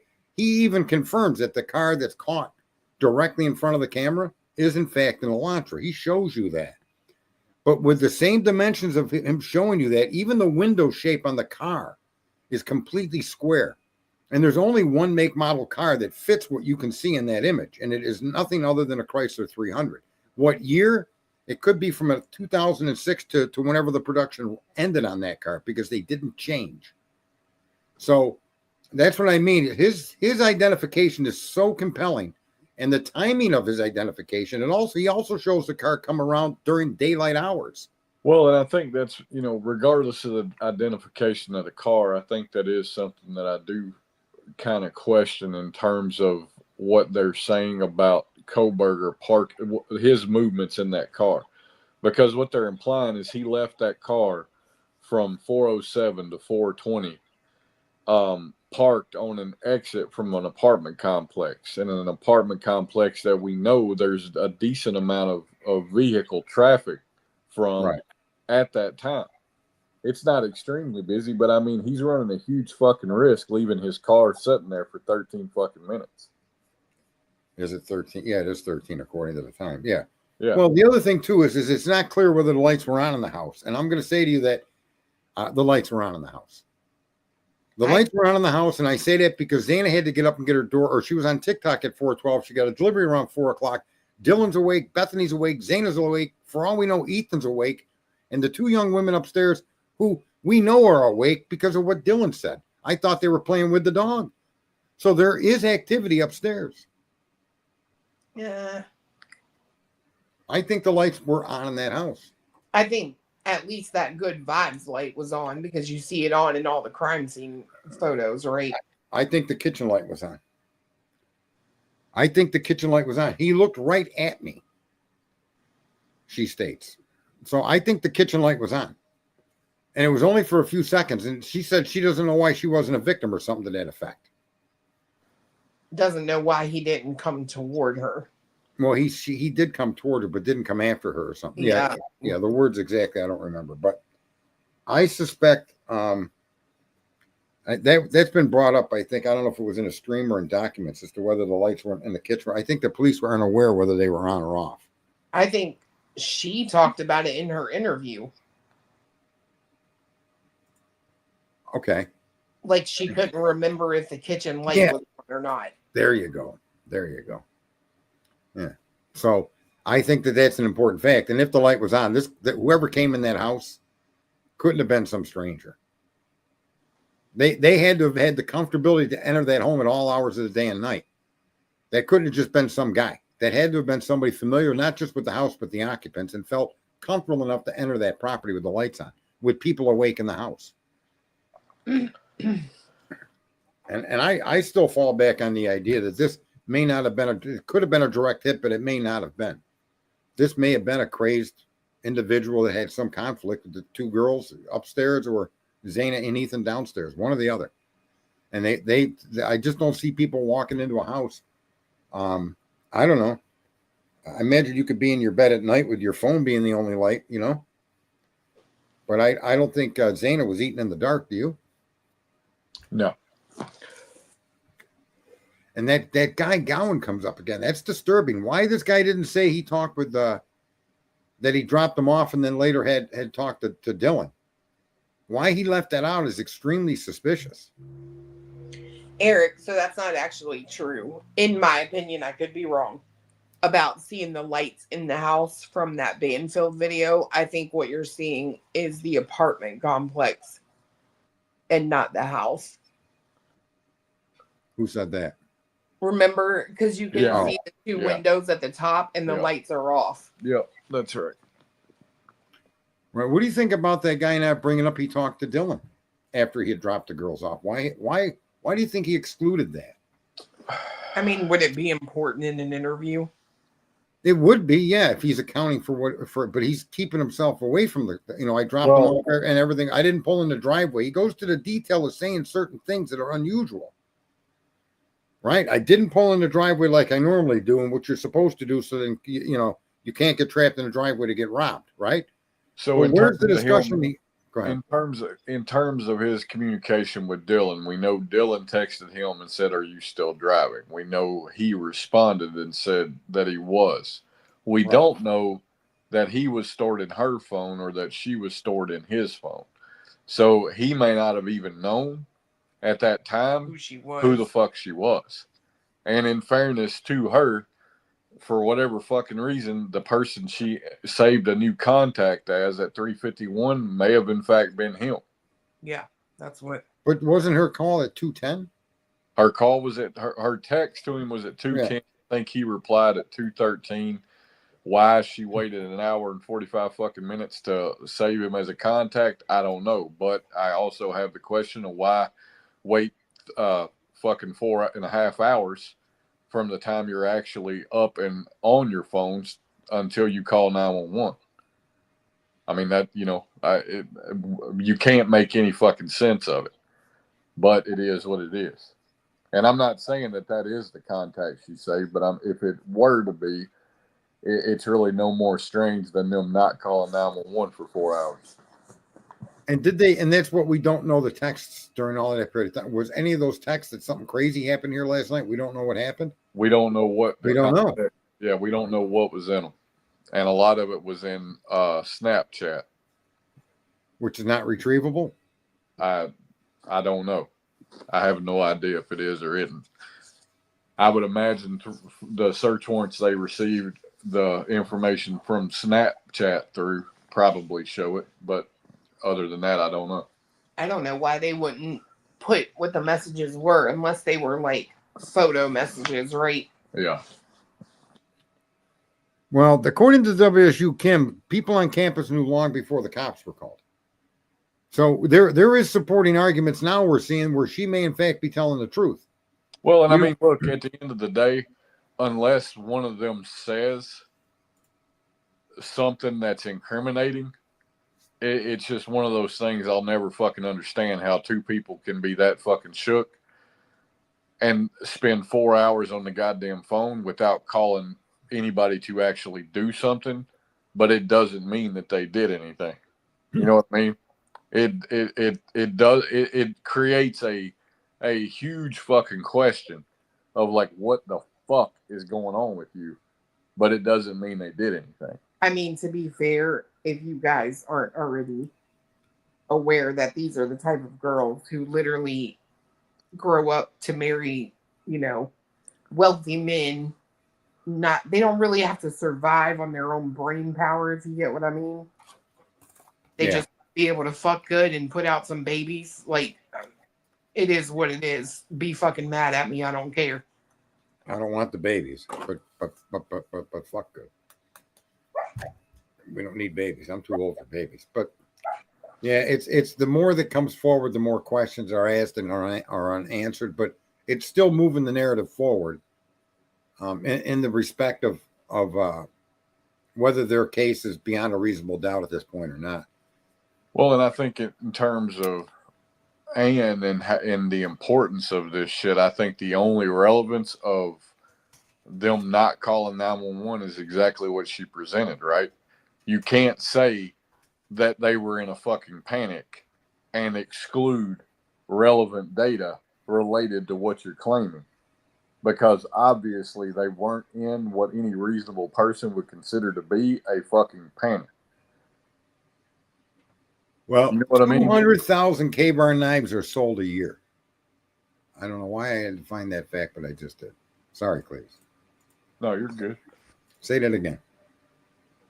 The only relevance to what they, unless there's something incriminating and something that they were messaging or calling and said to somebody, blah, blah, blah, the only relevance is that it shows I think you would have a hard time finding 12 reasonable people that would agree that they were in a panic when you look at exactly the timeline of what their activity was. I don't know that you'd find 12 people that could say, yeah, they were in a panic. They were fucking shook. No, fuck that. I don't know how you can say that. Maybe they were, but it's not fucking typical. Well, there is no frozen shock phase. They made that shit up out of fucking thin air. Oh, I tried to tell you motherfuckers that right when this happened. A frozen shock phase is like 5 seconds. Your body makes a decision whether you're gonna fight or whether you're gonna flight. It does not last 8 fucking hours. I'm sorry. And the minute she locked her fucking bedroom door, it was over. She went into flight mode. She went into hiding. You can kiss my entire ass. These people that say, "Oh, I was out for like 8 hours." Okay, I hear you, but I don't buy the frozen shock phase. lasting that fucking long. I think it's bullshit. You obviously could run down to a whole nother floor in your fucking house.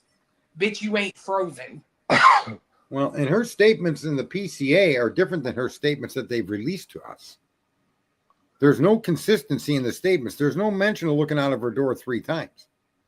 Hey, And so, like I've always argued, is that the evidence the facts that you have are the facts you have to interpret until such a time as they change or they're confirmed. Can you pull that document that you said you downloaded up? I want to look at something at the very beginning of what Ann's presenting with that. Hold, please. And yeah, I want to look at those on the screen. Well, I want to look at the time frame in the beginning of it, because there's something with that just I haven't sat and thought about it while I'm looking at it, but there's something there that's just off to me, and it's something in regards to Bethany. You know, I had it. Let me see here. Response to defendant, eliminate. Disclosure violation, spectrum disorder. Unredacted responses, defendant. Response to defendant's motion to the hearing. To defendant's motion, eliminate. Expert testimony. Defendant's objection. Use of the term murder, vague and undisclosed expert. Hold on a second. I can find it. Evidence. I won't be able to present it, but I can get to it quick. Well, just name what it is. What right. motion is it on 317, and then I'll be able to present it on the screen. Or you feel free to just read it directly off to yourself and tell us what you're looking at. All right. So here's what I find interesting, right? So the timeline of what they presented says this: 351, Dylan creates a new contact in her phone. All right. Now, per the timeline that they've given us, Brian parks at 407, goes into the house, kills 4 people. He's hauling ass out of there at 420. So right before they see him hauling ass at 419:07, Bethany calls Dylan. So from 351 to 419, there's no mention of calls or text or anything, right? Right. And at 419, Bethany calls Dylan. Why did Bethany call Dylan? And I think the reason for that call is why she has exculpatory evidence. Because they said in that motion when they were trying to get her back to Idaho that it's things that only she saw and heard. Yep. There is that, and that's indication that she is more of a witness than Dylan is. Because she had a response that led her to call Dylan, who then immediately turns and calls Xana, calls Kaylee, and then calls Bethany back for 41 seconds. That makes me believe that Bethany is probably shook a little bit by something she saw and or heard, and she's the one that responds to the situation. Does that make sense? Yeah. Yeah, there had to have been a struggle. I mean, yep. 2 adults in a bed, and you're not gonna. It's unlikely, or it's possible that if you puncture a lung, you may not have the air to scream. There's a lot of different wounds that a knife can inflict that's going to incapacitate you. But you're taking out a man and a woman above, basically closer to Bethany than the other 2. Well, I mean, it could very well be that he walked right by her fucking room and her window, right? We don't know what door he went in and out of. Right. Blood on the handrail. My assumption is he may have went out the front door. Well, we'll never fucking know because they didn't test the blood. We don't even know who the blood belongs to. We have no idea if it was fresh. We have no idea about it other than it was blood on the handrail. And I mean, it's a fucking party house. It could have come from anything. Yeah, and I say the footprint in the handrail is indicative of movements of Dylan. I mean, it tracks with her movement. I mean, it absolutely does, right? It's definitely something that you would think before they go and arrest somebody, they would have ran down. Like that's ultimately where I'm at, is they've yet to show me anything that shows me why they arrested him on December 30th. That's crazy as fuck to me. Like, you literally rolled the dice and said, I think this is the guy, let's lock him up. and then spend the next 2.5 years building a case against him. Right. And And maybe you got the right guy, but you can't fucking say that you didn't violate his fucking rights because you arrested him without fucking cause. there's a lot of explaining to do there. Who used to say that? A lot of explaining. Wasn't it the Ricardo. yeah. And what was his wife's Lucy? You know, a lot of Lucille explaining to do, Lucy. Yeah, that's the interesting aspect of this. And they're building the case out of nothing, really. Pieces of data, pieces of video. And then they're going to hang their hat on the DNA and the button snap. And again, if that's brass, there's an awful lot to answer. And if it is brass and this case is still in the courts, then this is just insanity. Because this is not an opinion of a single scientist that brass destroys DNA. It's a universally accepted fact. You know, well, but that's what I'm confused about, right? Because the state seem to stand on they have no interest in presenting anything about the DNA. Well, they do because the buccal swab to the sheet. That's right. Okay. Yeah, in my opinion, if it's true that he left at 4:21. 4:20. Oh, that's right. It took place between 4:21. I think he absolutely had to come out of that front door. Well, if that's the case, then that shows that the person that left did have samples of the victims on their person. And they left with a knife. I'm sure, I mean, you know, there had to have been samples of the victims on the knife if the knife, in fact, was what was used. Right. So why did they take the golf clubs out of the house? Didn't that coroner say there were puncture wounds? She said an edged weapon, slashes and stabs, but also someone had brought up puncture wounds in the very early on. Yeah, that's right. And you could infer that to be a knife because that's a puncture wound if you get stabbed with a knife. But the fact that they brought they pulled things out of the house that didn't seem to connect to the crime scene. Maybe that's what this young girl saw, was somebody in that room or coming out of that room or going in that room, or we don't know what Bethany saw. And that's what I mean. By now, there should be no ambiguity in what Bethany's unique information is. Why that's still secret is just beyond me. Why is that a fucking secret? She saw what she saw. She was doing something on her phone at 7:30 on. Well, so, I mean, look, it may very well be that she is the one that can place him at the home. It may very well be that she can give a better description than Dylan can, and she absolutely can put the nail in the fucking coffin. We don't know. I think the fact that there's not more about her from the defense kind of gives me question of, is that the case, right? Right. Well, her description and height may be the big variable.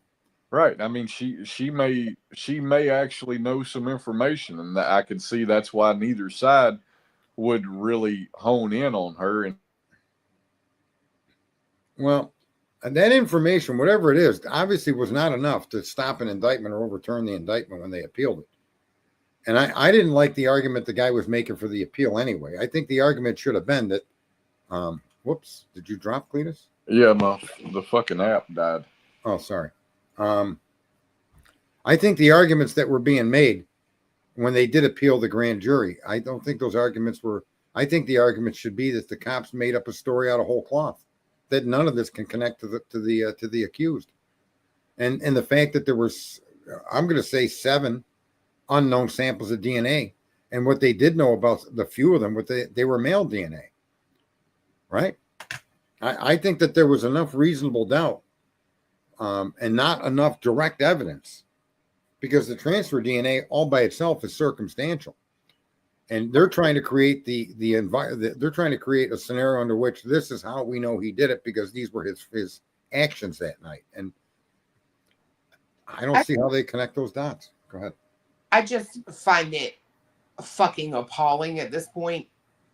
If in fact both of you saw some random fucking dude in your house, if in fact Bethany saw him leaving, that's a fucking problem for me that y'all didn't call 911. How come you didn't go to their rooms? I don't get it. I'm with you. I don't get it, man. Why did you have to call people from outside to go do what you could have done together? Right? I mean, it's daylight at 7:30 in the morning.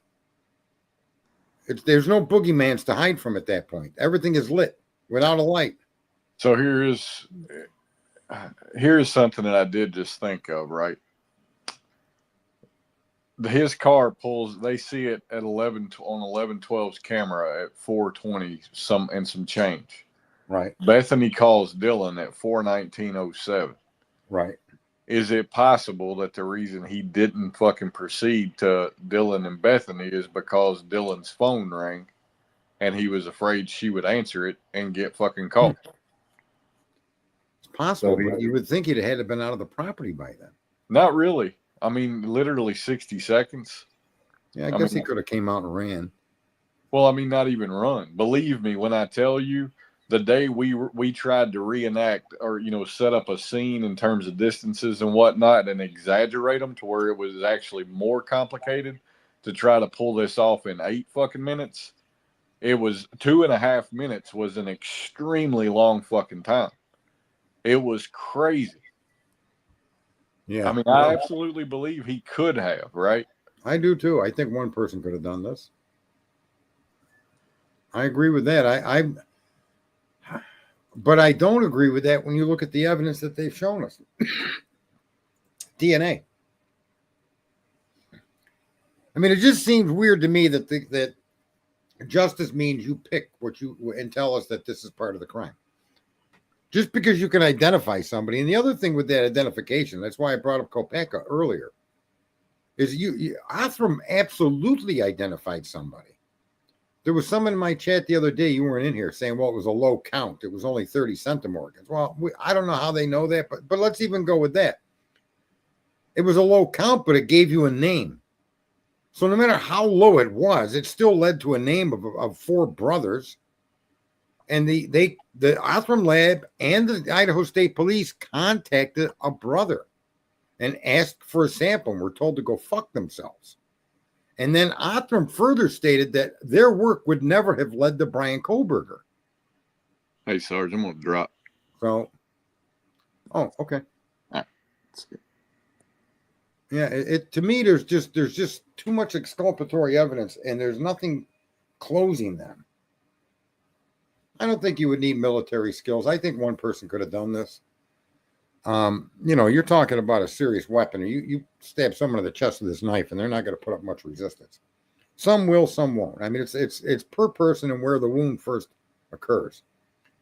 So, I'm not so sure that they had to have military experience. But with all the samples of DNA, with Othram identifying somebody else, that's all exculpatory. And people can argue all you want. The centimorgan count was low, but they were still yet to identify somebody that was a family with 4 brothers, and then connect and actually call one of these people. So the idea that there was just not enough centimorgans to make a positive ID, that doesn't make no sense.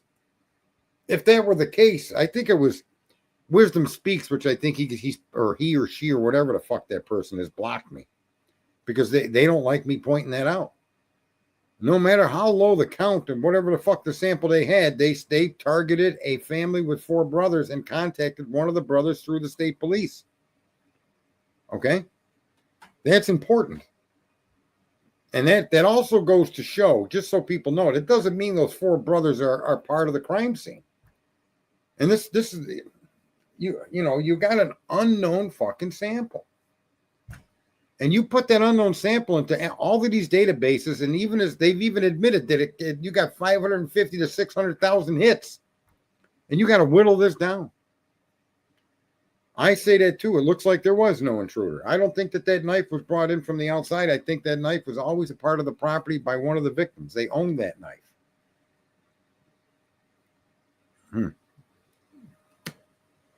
Well, Kimberly Lusk isn't even discussing it up here on the panel, but yeah. Let's see. There's blood on a knife sheet that was male. That wasn't Brian's. That is the DNA that interests me most. I agree. But the blood interests me tremendously on the gloves. And why aren't the gloves, as Cletus pointed out, why aren't the gloves being swabbed for transfer DNA? Did that match the blood DNA? Did they do anything like that? And we're made to believe that that's not what happened here. The handrail, the sleeve under the nails, there was no push to identify. And all they would say is that it wasn't. What did they say? It was inconclusive. So they use trap words rather than when the defense took it and tested it and excluded Koberger. But the prosecution, the government, is saying they tested the DNA and Brian Koberger was inconclusive as to his relation to the sample, which is it's a lie. Why are they making up these lies?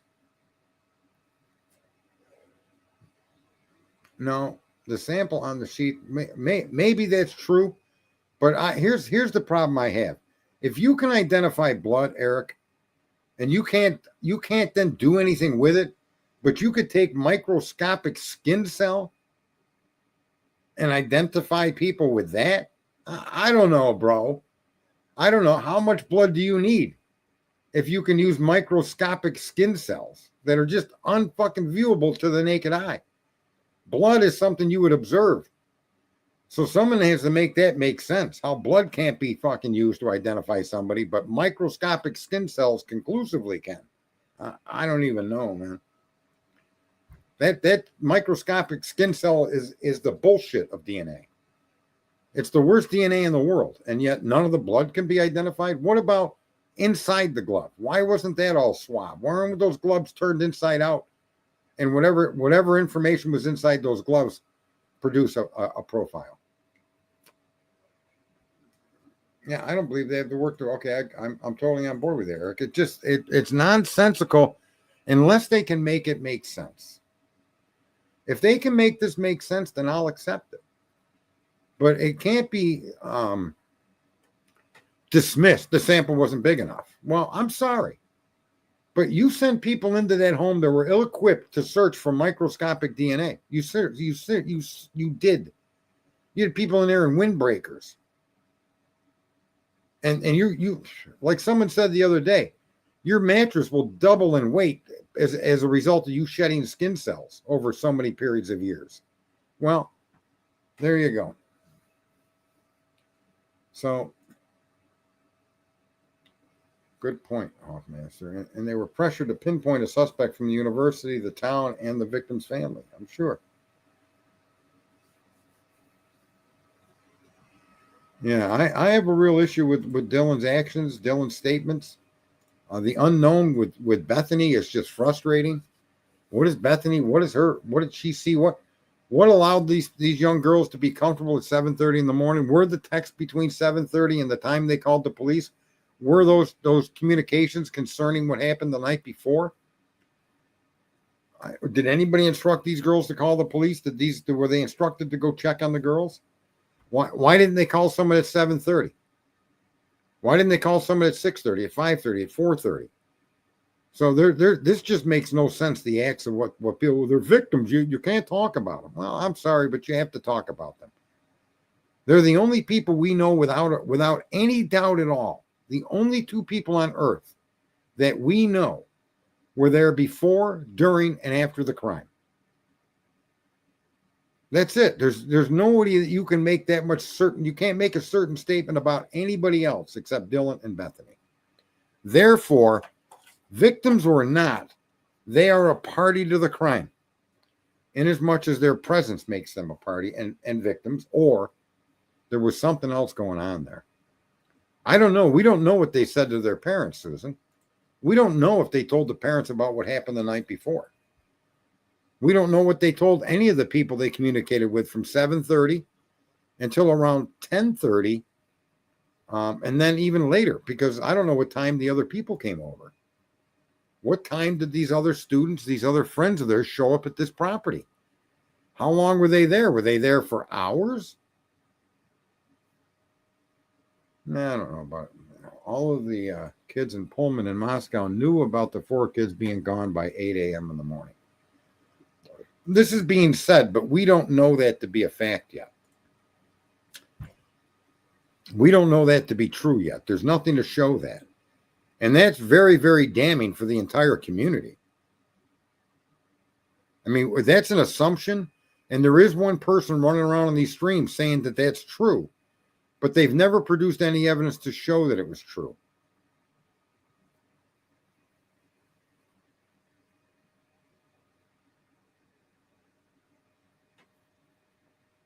Yeah, Vicky, we don't know that to be true either. You don't know that to be true. And I remember the Fight Club rumors, but we don't know, again, that that's got anything to do with this. We just don't know. We know the information they've given us, and it leaves us with a lot more questions. Although it does kind of fill in. JM is Jennifer, Bethany Funk's boyfriend's sister. How do we know that? How do we know that's who JM is? And do you remember, Harley Ryder, what time JM or where JM is brought up? And is there a time around when that person's brought up?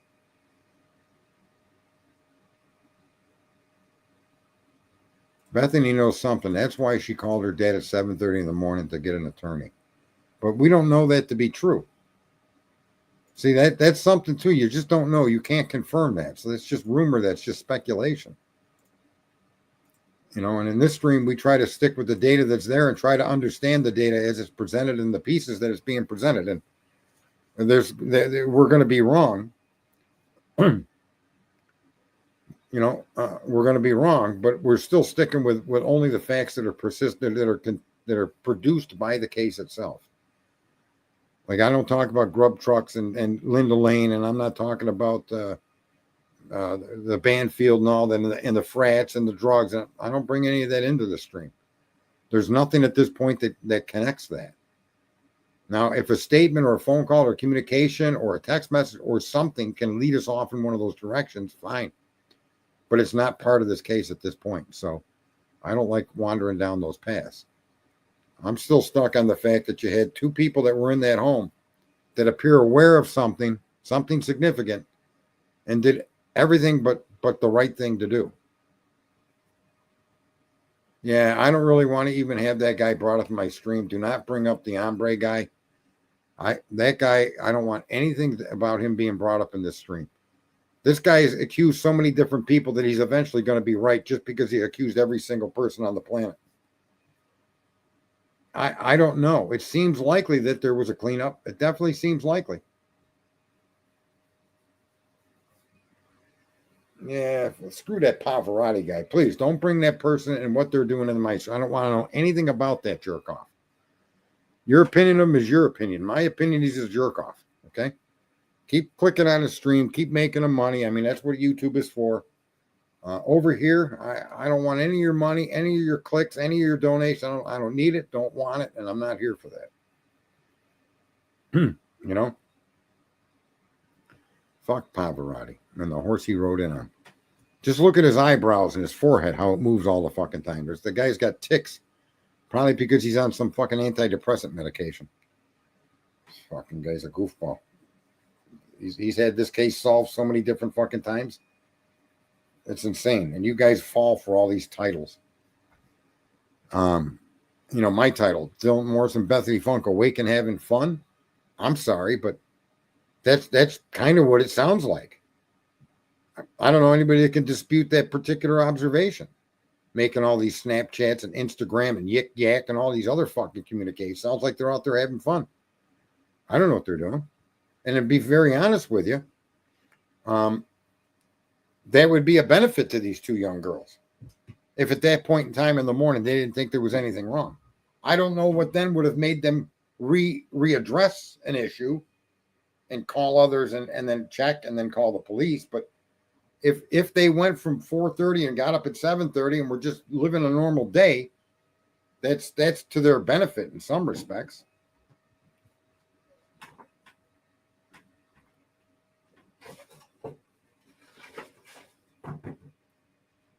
I mean, it's quite perplexing. But I did make a nice tomato sauce, meat sauce, onions and peppers. And I'm eating this, man, I don't even know what you call it, panati, something like that. I ordered half a dozen number 9 spaghetti, and they sent me this stuff panati. It's so far away from spaghetti that It's oh man. How could they give him the smell? Well, we don't know the level of the smell. We're you know, I really am confused.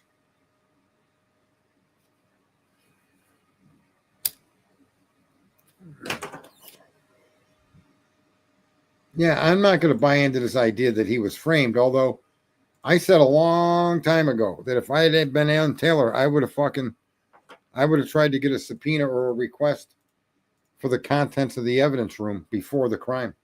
Was there a knife sheath in the evidence room? Was there a knife in that evidence room? A K-bar knife? I'm sure there is. Right? I mean, are those DNA samples, are they unidentifiable, or would they identify people that are known to the community? And I think that's a fair question. You got all that extra DNA. It looks like rigatoni's, but it's not. It's like it's Howell on the inside, so it's made like a rigatoni. It's panini. I think that's what it is. Yeah. It's panini. I didn't order that. You know, and then they sent it to me, and I'm like, that's not what I ordered. They said, well, we'll give it to you for free. So now I got fucking 6 1-pound boxes of panini. I don't know how long it's going to take to eat that stuff. Yeah. It's good, don't get me wrong. But, you know, no, there's nothing in it. It's like a rigatoni, except it's round, about the size of smaller than a pinky finger, and round. It tastes like, you know, it tastes fine. Yeah, get the hell out of here, Carl. It definitely tastes fine. All right, so I'm going to do this quick, and I'm going to give you guys a few minutes. If someone wants to come up and add their 2 cents, a panini, that's it. Yeah, you guys got all, yeah. Great Pearl. Look at Great. See if she's got a smile tonight and a look of happiness. Let's look. Epic fail. Oh, boy. Who's this? Oh, Hoffmaster. I got to go eat meatloaf. Work break. Multitasking. You're the man there, Hoffmaster. What else have we got in here? Let's see. We got Miss W, the blonde. Well, we got Woohoo. We got Susan. Who else is in here? A little while ago, there was that really, I forget her name.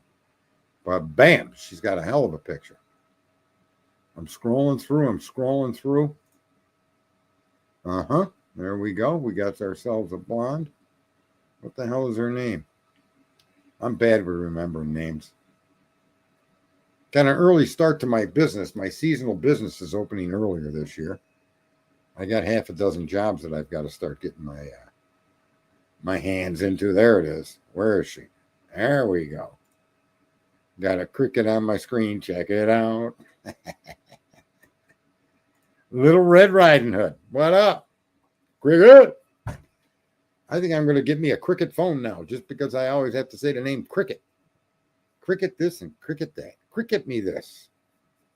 All right. La, la, la. There you go. Cricket day. Probably would be a lot of fun. Cricket by night. La, la, la. But yeah, anybody wants to join in, there's a link. Click on that link. You're welcome to come up. Better than a skater. Yes, sir. Old Meatloaf Man has got it. He's got it figured out. Skeeter on your Peter, whack it off. And I got my Alexa saying that, although I don't call her Alexa. Yeah. Yeah, we used to have these songs we would sing on the school bus when we were young, on our way to school. And yeah, I don't remember all of them, but I remember pieces of them. Yeah, and that sauce was epic. Dang, Sarge, you want to come from me? I've called 4 contractors to come out and estimate a job. They all said, yeah, I'll be there. I never, ever, ever don't fulfill an estimate, ever. I'm on it. You call me today, the estimate's in the mail. If not today, because the post office hasn't shown up at the business, it's in the mail the next day, and you should get it within, typically my estimate response is in your hands prior to 72 hours on every single house.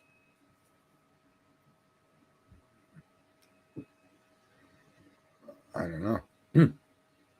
Let's see here.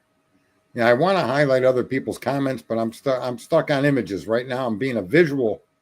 I'm onto the visuals of the stream. And as I said, there's 315 of you in here. For fuck's sake. Simmer down, Susan. What does Susan say? I missed some of this stuff. Knock it off with your lips. Oh, yeah. Batman. Meet her in the movies. Batman. Played with her boobies. Look at that. Some of the ladies out here are quite interesting. The visual, says Kimberly.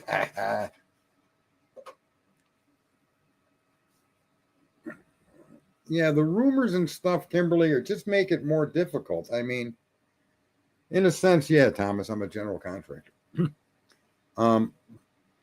It makes it much different when you're starting to try to put pieces together and connect them to people that are not part of the documents being released. You know, it's important to me that we find the facts. And look, like I just said, and I hammered Kim for not supporting her statements that these kids knew earlier, and I went after it. It's fucking bullshit to come out here and say that. If you're not going to show verification of it, then shut the fuck up. If it's real, but it's real to you. It can't be real to us. Don't inject that into a story where none of that information is verifiable. So, and I said, and if I'm wrong, I'll apologize. It appears as if we're getting closer to the fact that I need to apologize to her, but not quite yet. We don't know what was in these texts, who they were with, and what they were about. But the outline of her statement is accurate at this point. But the meat of the statement needs to be verified. And that's what I mean. When you can't, and when you don't have something coming from the court proceedings, then it's not worth to me to discuss. Contractor, lawyer, knower of all things. I don't think I'm a knower of all things, but I'm very curious about all things. It's hard when people start playing the Grub Truck and the Linda Lane, and they start playing all these different videos and trying to look into them and listen to sounds and try to make everything they see connect to this crime. To me, that's an exercise in ignorance. You're not going to solve this crime on your cell phone. Pavarotti is not going to solve this crime from his cell phone or his desktop or wherever the fuck he's looking at this from. It's the attempt to solve the crime is just it's an exercise in lunatic. You're being a lunatic. It's just not possible. And here you got a crime where even with the electronic information that they're giving us, many of us just can't see anything beyond a reasonable doubt that convicts the guy. And I'm not arguing that Brian Kohlberger is innocent. I got someone calling in. Hang on. I gotta fire up. Somebody's calling me, but I gotta fire up the bear with me. That's another way. I gotta put my call-in screen up here. Hang on. That's how I'm gonna get someone in here, I think, right? So bear with me while I fire up the call-in screen. I get this so that it doesn't show the call-in screen. And I connect it to Google Voice. I want to make sure that it isn't something. Okay, somebody did just call. I think you may have called before, but let me bring you on here. Share screen. I don't want that to show.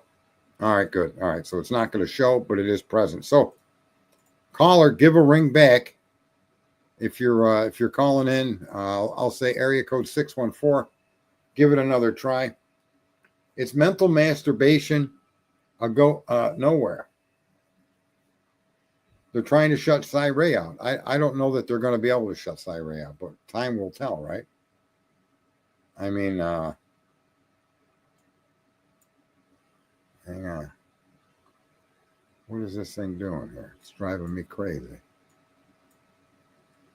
Yeah, 614, give a call back, or I can call you.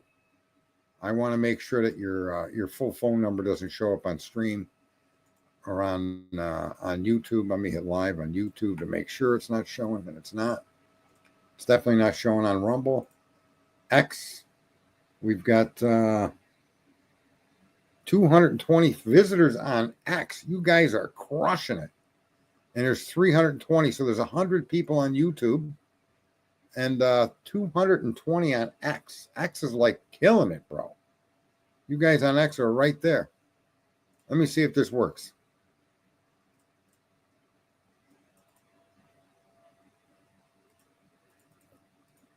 How the hell is that supposed to work?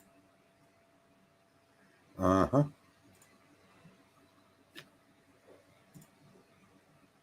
Let me see if I can call.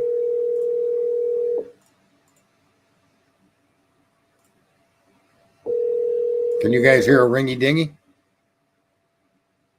This is Gray Hughes. Who am I speaking to? I'm returning a call that was called. My number was called. Oh, I'm Gray Hughes. I have a podcast. I do Idaho 4. Right. Yep. And I'm online now, and you called, but I didn't have my my Google Voice running, and I wanted to block whatever your phone number was from the viewers. Oh, So can I use this or? Yeah. I just want to see can the chatters hear the caller? Oh yeah, they can hear you. A lot of them aren't fans of yours, but what's going on? They're doing what? They're shutting out. You said they're not fans of me? Yeah, some of them aren't fans of you, and a lot of people aren't a fan of me. So it just goes with the territory, right? Yeah. Okay. Well, Yeah. Now this is Delby. Pardon? Yeah, this is Delby. We talked the other day. Delby Rush. Oh, okay. Yeah, you do sound like Gray Hughes though, but it's okay that you're not. What's going on, Gray? I just I called. Did you? How do you feel about convolution for videos? I don't know that I've really seen any of them. Why? She has a recent one. She just put one out a couple of days ago that is pretty compelling to me, anyway. And she sees what it's a person running to a vehicle. It's a large SUV, like a Pathfinder, and then that vehicle seems to come back at 6:34. Leaves at 4:22 in the morning. Returns at 6:34, and the person coming out of it looks like it could be Dylan Mortensen. Oh yeah. See, okay. I mean, here's the catch-22 with that though, is that it's somebody looking at a dark video and they're making assumptions about what it may or may not show, and it's not relevant, in my opinion. It has no relevance in the story. The one at 6:30 is pretty daylight. I don't know if anybody else has seen it.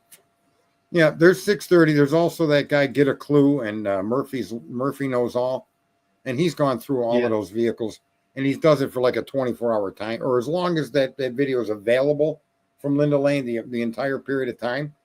He's gone through all of that. We know that there was an SUV that started up that night in the parking lot by the camera.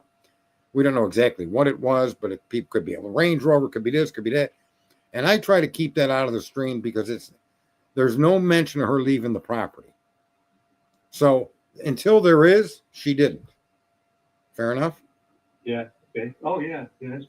Yeah, so I try to stick with what we have. And look, and as time goes on, some of the understandings of what we've been told are changing. Right? I accepted that they were sleeping because that's the information we had. To me, that's the only fact you can rely on. Now we're finding out that in fact is not correct. They did not go back to sleep and stay in bed until 11:30 and call the cops at noon. Now we know that to be true.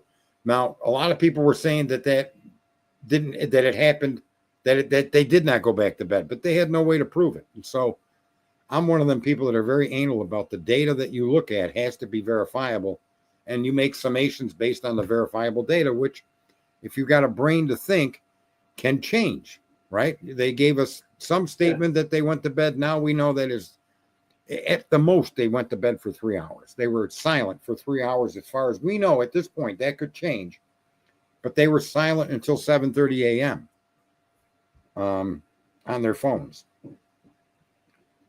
So yes. One question I have is, how do we know, like, for sure when it says on the phone call that MM called Bethany Funk?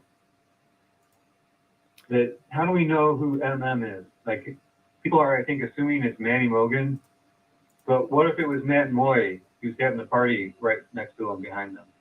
It could have been. Yeah, we don't know. We don't know, and so you're dealing with people within the same residence trying to contact each other, as you see throughout these attempts through Dylan and Bethany. And so it's a natural conclusion to think that is Maddie Mogan trying to contact one of her roommates, right? But it may not be right. That's what I mean about facts. They're malleable to the point where until they're solidified in stone, and I don't like wandering outside of it. So they're saying Maddie Mogan or MM. You're right. It could have been someone else with the name MM, but it's safe to say that those were all contained within the property of the victims and the survivors. Right? Because we do have, but isn't there evidence of Kaylee and Maddie texting and calling Jack DeCour? Right. That ended at 2:56 or 2:57 a.m. That all stopped. Yeah, I just wondered why her call to Bethany Funk would have been left out of that information. Originally, you mean? Yeah, originally. Well, they left a lot of things out. Look at everything we're seeing now. They made us believe that she stood in frozen shock phase and then went back and went to bed. Well, that's not what she did. She actually left her room and went down to Bethany's room. Supposedly. We don't even know if that's true. She could have left her room and left the property. We just don't know. And it opens more doors to what could have been, because what they did is they effectively convicted this man with partial pieces of information that they gave context on. Right? Now as more facts are being released, the context that they were selling doesn't seem to be accurate. You know, when they said there was a single source of DNA on that button snap, I don't know that that's entirely true anymore, because the button snap led the four brothers with the Othram work. Right? Yeah. Now there's blood on the sheet. We didn't know there's blood on the sheath. We had blood on a railing, blood on a glove, blood or DNA under fingernails. I mean, it's like, whoa, where was that shit in the beginning? And if it's a single source on the sheath, like they said, then the single source would be one of those brothers, the four brothers. That's what Othram suspected. They had a hit that led them in that direction, and then contacted one of the brothers to ask for a direct sample, and were denied. Brother told him, don't ever call here again. So that doesn't impugn or convict or have anything to do with it. As far as we know, the four brothers were, like I said with Koberger, when you have an unknown sample, there's tens of thousands, maybe hundreds of thousands of people that will come up in your search. Because your DNA is 99.9% the same. Well, I would say no, too. I mean, if someone called me asking if I could give them DNA so they could see if I committed a quadruple homicide. I don't know that that's how they approached them. I'm not sure that's how they approached them. But they probably called them, they wanted to exclude them, right? We have a low hit. It identified your family, and we want to be able to exclude you from our investigation. The guy that's probably like, you know what, fuck you, I ain't doing that. And you can, I think most of us would be like, what? What happened? A quadruple homicide? Hell no. Don't lose my number, bro. I'm moving to the moon. Right. I'd be calling up Elon. When's that ship ready to go, bro? Yeah. Give you in the next tryout. It's crazy. And then it took the defense to exclude him from, I think, the sheath and the fingernail samples, where the state was content to say that it did not include Brian Koberger, but that, in other words, so they left it with a word that made it look like it could be. It might still be. We just don't know, which is a bullshit. That's what I mean. It's bullshit to convict people. A guy's going to face a death penalty, and you got other samples that are not his. You should be straightforward about that. Yeah, there should be an absolute requirement of law that you pursue those other samples. Right. I couldn't agree more. I mean, it's probably going to be like an automatic. Well, if you overturn it in an appellate court, but it's probably not a state appellate.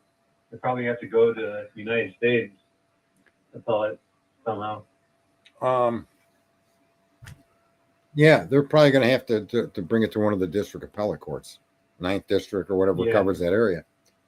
And I think if this judge starts to deny witness testimony, mention of other DNA at the scene directly, because it's directly connected to the crime scene. These guys don't swab the whole house. It's not like they're saying they found blood on the bathroom down in the basement. you know, or they did a cotton swab of a outside of a window on the upper third story when they claimed he came. In other words, the DNA is relevant to the crime. And I don't know how anybody with a conscience, especially in a position of law enforcement, where you literally hold somebody, the accused life in your hands, how they would sleep at night by not trying everything they could to identify those samples. Yeah. I mean, most people, their immediate reaction was one guy couldn't have done this. And I'm not saying that one guy couldn't, but how did the police not have that same thought? And exasperated by all these other samples. Just think about it. We had that thought as just observers, but the cops got 7 other samples of DNA, 3 under her nail, 1 on a railing, 1 on a glove. That's 5, right? 1 on the sheath. That's 6. And then the inside of the gloves. That's 7. So you got 8 potential locations to identify more people. How do you exclude the gloves from the crime scene if there were blood on them? I don't know, right? Oh, they're definitely, I mean, you know, whoever it was, friend or foe of the residents, they had to come in and out of that house. You know, I mean, right. And it's, you know, I'm not saying that them, right. The argument isn't that those people were involved in the crime, but you don't know that until you can conclusively identify who the people are that are left DNA there that's in a bloody crime scene. Yeah, right. This isn't like, definitely. Yeah, Highly relevant. You didn't push someone off a building, and then you're going around trying to fingerprint the sidewalk. You're up there on the top of the building looking for evidence of the pusher, right? And in this situation, you've got 2 bedrooms on 2 different floors, gloves out by where you argue the perpetrator left the scene of the crime, right? So you go out the sliding glass door in the yard. There's a pair of gloves. There were boot prints out there. I don't know if you saw all of those. That guy 12 Gauge has a bunch of these videos showing the rear yard. And they had a whole bunch of those markers, evidence markers. You know, they're numbered and they're yellow with black numbers on them. Yeah, I think I saw those, but I couldn't tell what it was, what they were looking at. Right. They should have followed all leads to their exclusion. And I don't think that it's smart to interpret video of a car that you can't conclusively identify. So I want to hear that there's a sticker for WSU on the car. There's a cracked window. There's a dent in the fender. There's something. And I want to see that you can say that the car is white beyond any other color with these cameras that are infrared. How can you show me that car is conclusively white? See, to me, that's the investigator's job. Yeah. Some people have done testing and it shows that it could be green. It could be a green car. Right, because infrared, if it were silver, it would show up perfectly white. So what I'm saying is those details, too many people on the internet that don't know how to think, don't even have them questions in their head. And when the question's put to them, they can't even understand how you could ask such a question. They're that fucking shot when it comes to thinking. They just don't have the capacity. They've been trained that what we tell you is the fact. And people just run with that in massive herds. It's incredible, whether they're politics or crime. It's just shocking. To me, that's why I got on the screen 5.63 billion morons on social media. Because there's the thinkers are highly out fucking gunned by the fucking idiots. Oh yeah, hundreds to one. Thousands, maybe millions to one. Yeah, it could be. Yeah. Yeah, look at it again. I'm not arguing his innocence or his guilt. I want the evidence to show one way or the other conclusively, not because a cop says that it means this, not because I don't give a fuck if Jesus Christ came down and said it means this. Show me how it means that, Christ. I'd want to see it. I mean, we're not talking about believing in God, but if Christ showed up, I promise you, he wouldn't just give you this inference to agree. He'd show you exactly. That's all I want from my police. They don't need to be God. They just need to say, hey, this car here, here, and here are all the same vehicle because there's a hubcap missing. Because, you know what I mean? Yeah, I know what you mean. Yeah, and it's tragic. Dylan making that phone call or texting Gower, the driver, at 2:10 a.m. You know, I mean, she might have been calling him to get a ride for somebody else. Well, I want to know why he never mentioned that. Oh, that's very shady.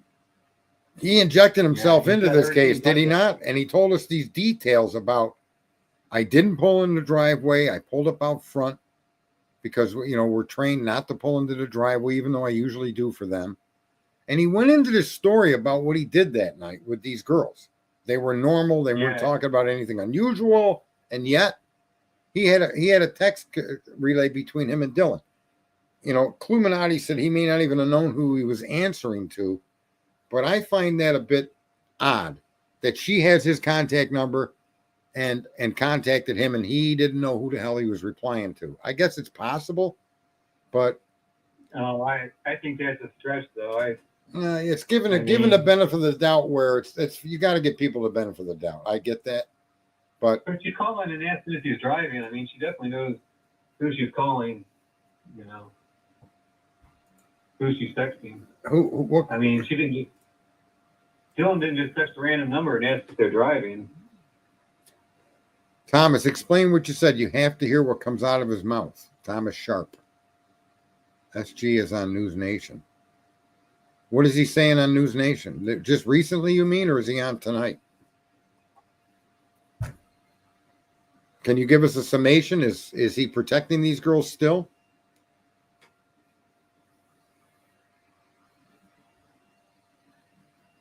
Thomas Sharp? He's on. Okay. Yeah, I mean, if you guys all want to flee my stream and go watch News Nation, I would not object at all. But can you summarize what he's doing? What his position is? Mr. Sharp, for those of you that are watching it, can you give a quick summary in the chat? Or, I mean, you're welcome to call in here or give me a link. I guess I could play the link. I don't know if I would get like one of those strikes for content, right? I don't want to get into that and that mess. Are they doing a live? I don't know. If it's a live, you'll get in trouble for it. Oh, so I don't really know. We still have significant numbers from X. We got 27 people in there. Oh. Yeah, and then we got less than 100 on YouTube. I do real well on X. And I think that's because I did politics for so many years. A lot of people over on Twitter /X, they're aware of me. Snipe. Oh, yeah, that would make sense. I'm a girl. Yeah. But he's back in law enforcement still. I'm not surprised. Listen, these parents are actually, they got, what is it? The Stockholm Syndrome? Is that what it's called?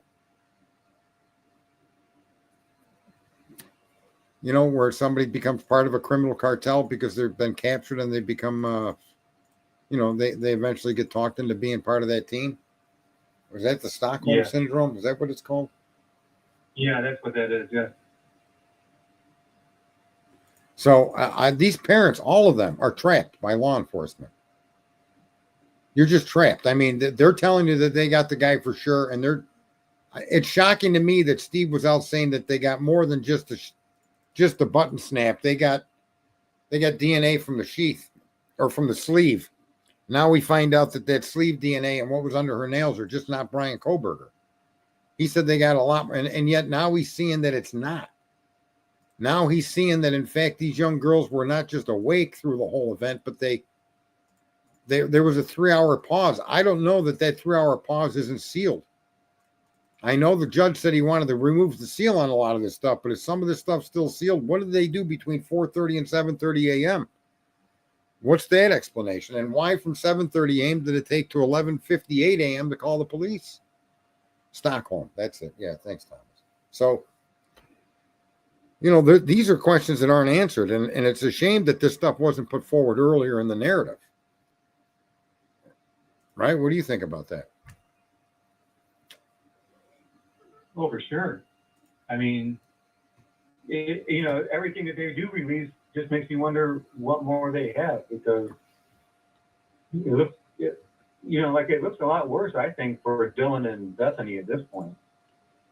I agree. I mean,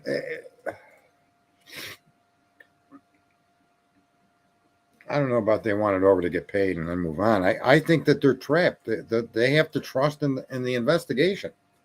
And like anybody, when you believe something, and I think the parents are probably the best example of my argument that you're not ever, don't ever allow yourself to believe in information produced by man. Your power to belief is overwhelming. It releases chemicals in your brain.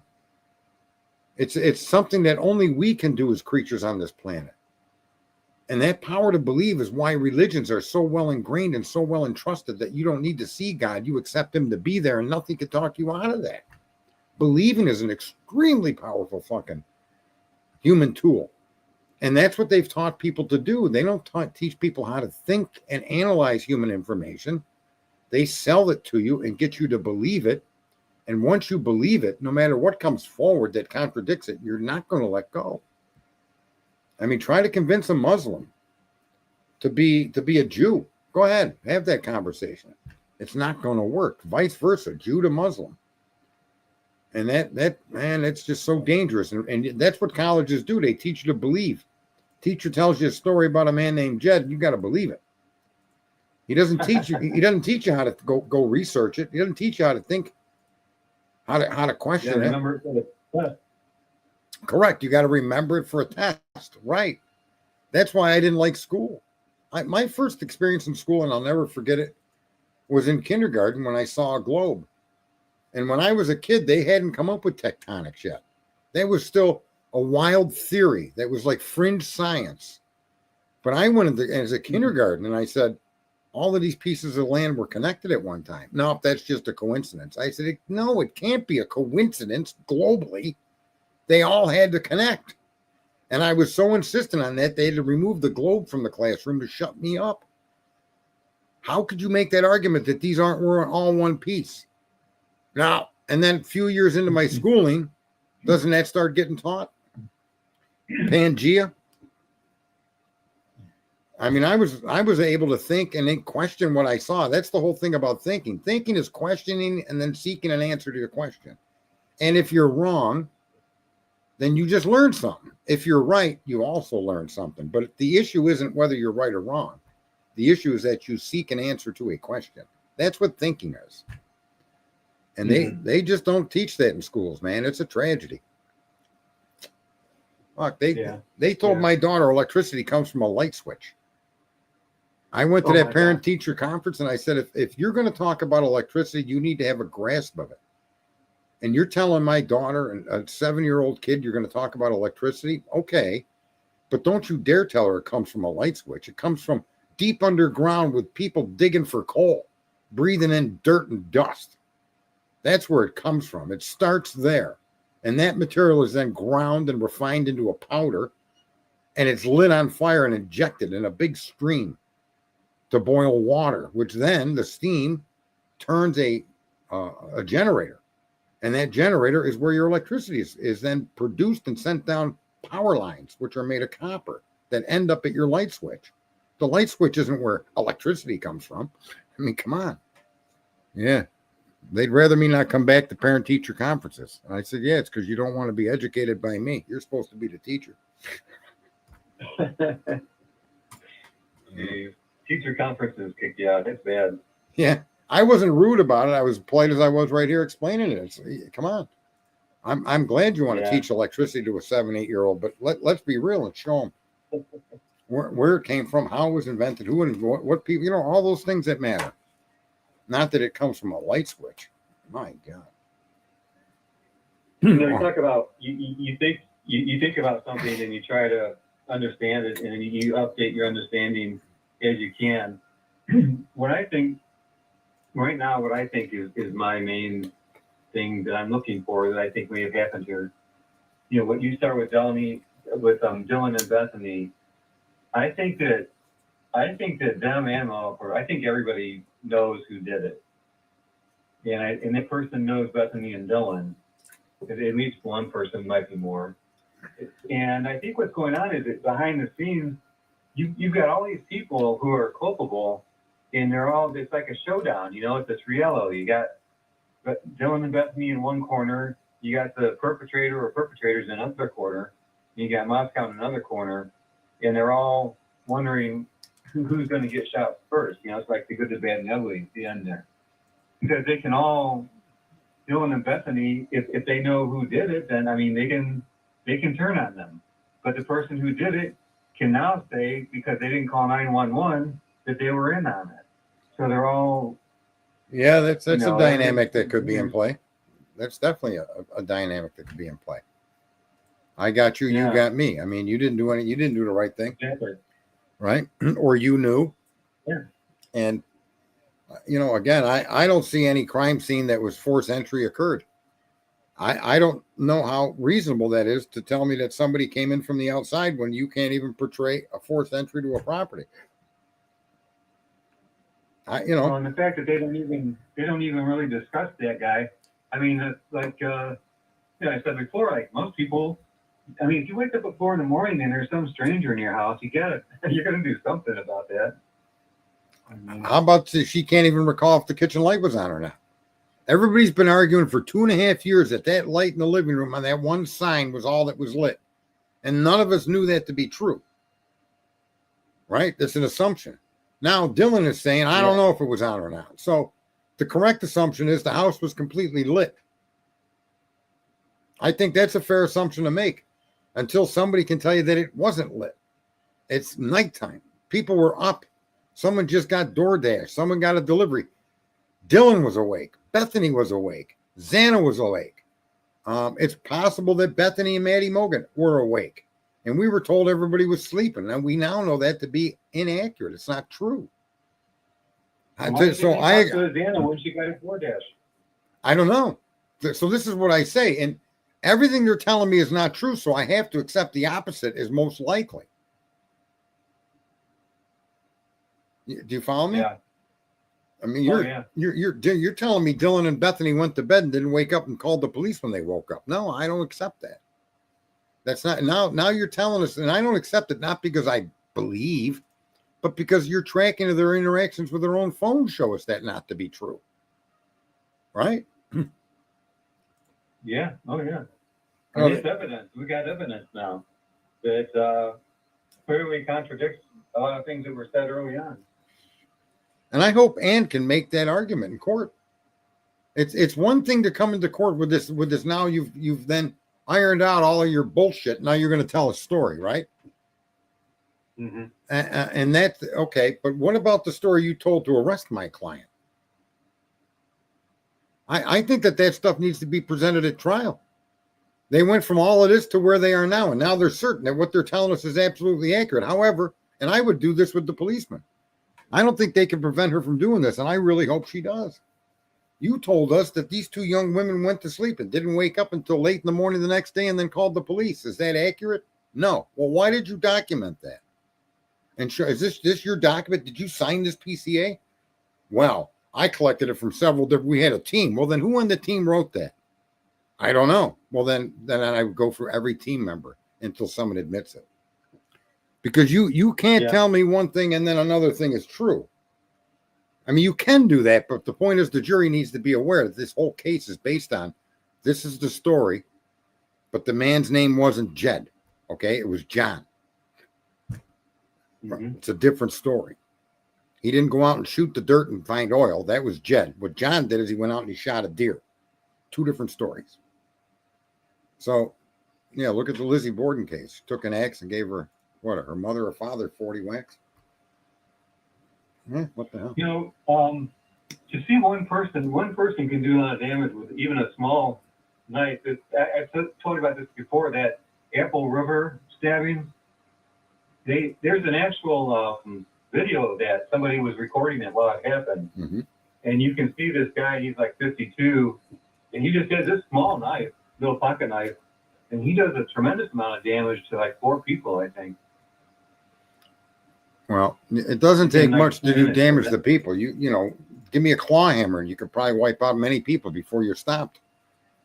Because your first thought is flight, right? If you're unarmed and someone's coming at people with a claw hammer. So in that particular situation, unless there's somebody in the immediate vicinity of the next strike that's a fighter, not a flighter, then you may be able to put that person down. But I mean, it's crazy what can be done with a knife or a hammer or any kind of an object, a baseball bat, a rock. So Annie says she thinks someone was messing with them, a prank, something like that. And look, I imagine, but that doesn't really seem to come out in the text messages, Annie or Ava. They knew something was wrong. I'm scared. So even if they thought it was a prank and they ran down to the room, why at the crack of dawn? Why when they woke up at 7:30 didn't they then go and ha ha ha, Xana, you got us. Ha ha ha, Bethany, you guys got us. None of that took place. Yeah. So they didn't behave like they thought it was a prank.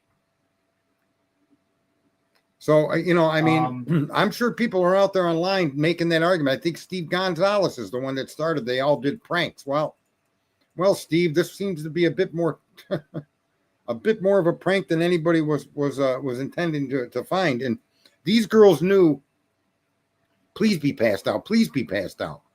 They knew. They didn't just know. Yeah, they did. Before the rooms had even been checked by the person they called over, Dylan Mortensen knew something terrible had happened. Well, I mean, if they didn't know there was a problem, why would they call 911? Well, no, they called 911 after they called that Hunter Johnson came in and then went in and found the bodies, right? Oh, okay. Right, I'm guessing. But Well, even in light of that not being the order of events, it may have been that he only discovered the bodies when he was sent in. But here's the problem with that, and this is why I say Dylan and Bethany are highly suspect. As a matter of fact, I think this is the events, because you can hear him knocking on the door on the phone when they're calling 911 and yelling for Xana, Ethan, and he's beating on the door. So even he didn't know what he was going to find. But I'm telling you, the two girls had to have known for that series of events to be on the phone like that. And for her to make the statement, I hope she's just passed out.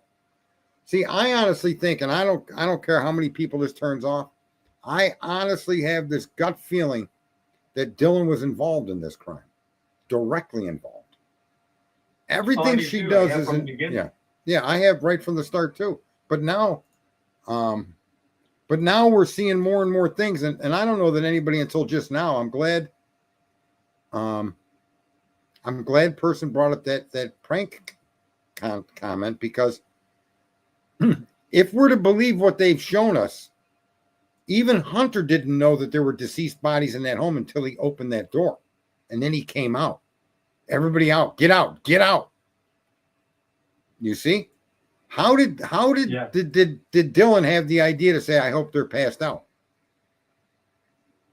So people need to look at that phone call to 911 and decide, see if Dylan said, I hope they're passed out. Why would she make that statement before he went to that door? And did she make that statement before he went to that door? I think she did. And I could be like misinterpreting the timeline of events. And you know who would know would be Heather if she's still on here after 3 hours. I wouldn't doubt her if she's, I wouldn't hold it against her. But does that make sense to you? Oh, it does, yeah. Because, and when I say that it's possible, I think, for one person to do this, it has to be somebody that they know. I don't think it's possible for a stranger to just, walk in there on a Saturday night and do that and then just walk away and everything. And I can't. How could you not see, if you drove by that house, Xana's bedroom lit up while she's eating and she's on TikTok? You're going to see that these people were awake.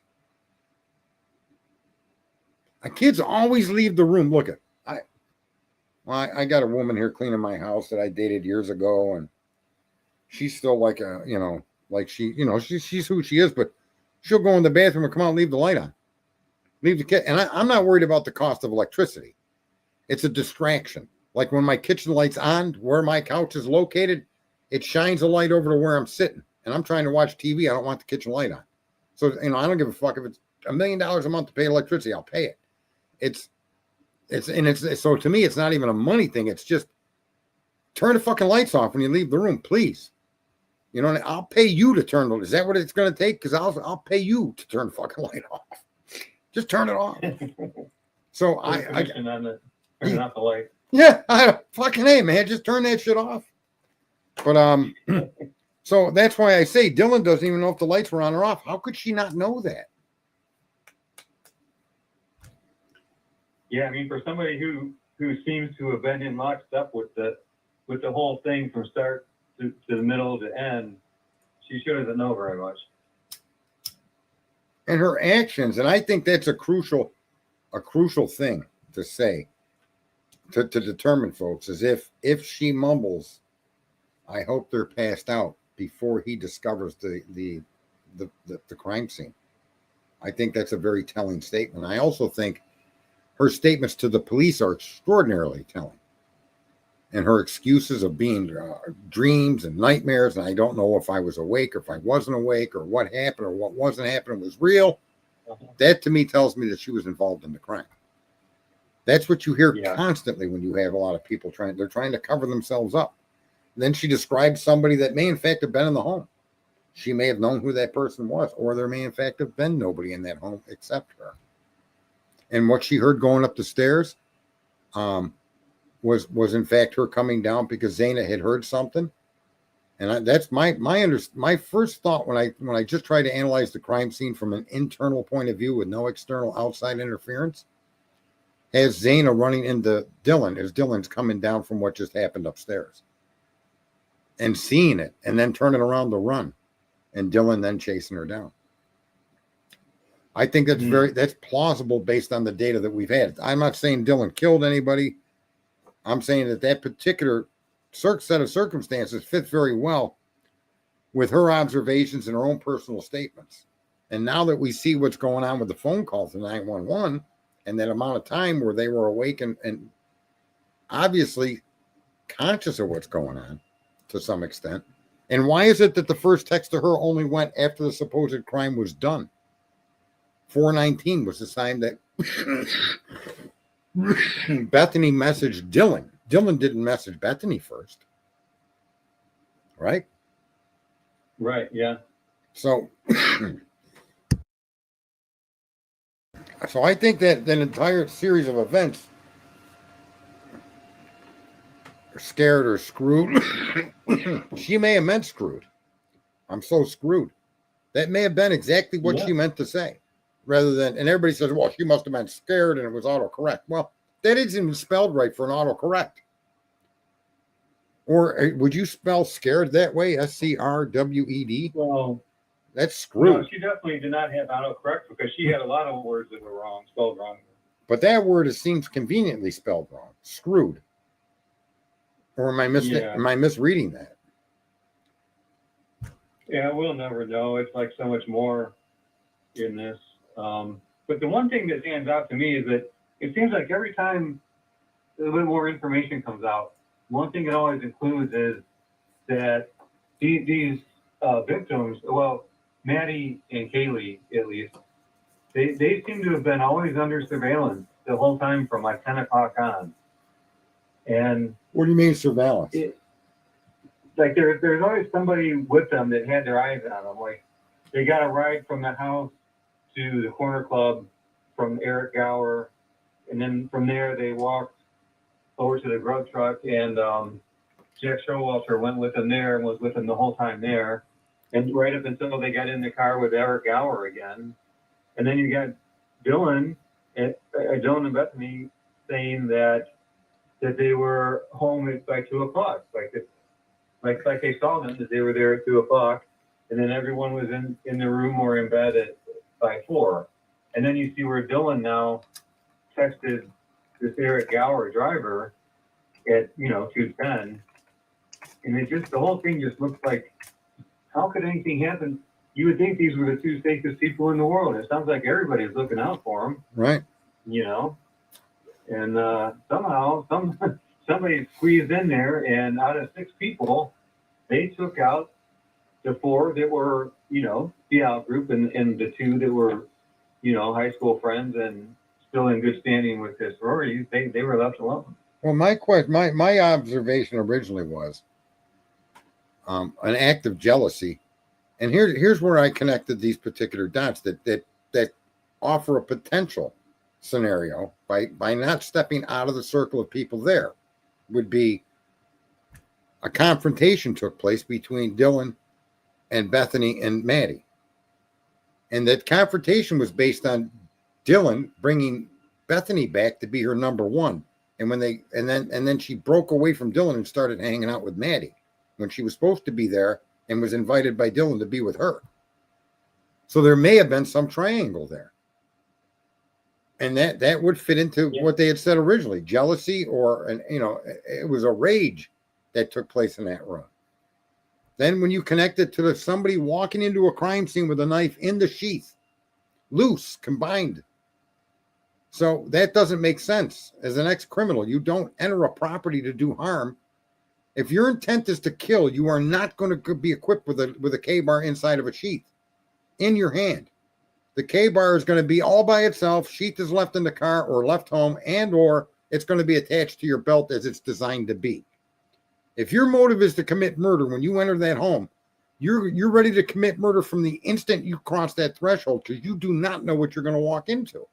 You guys got to be criminals to understand the fear. If you think committing crimes isn't a fearful act, you're out of your fucking mind.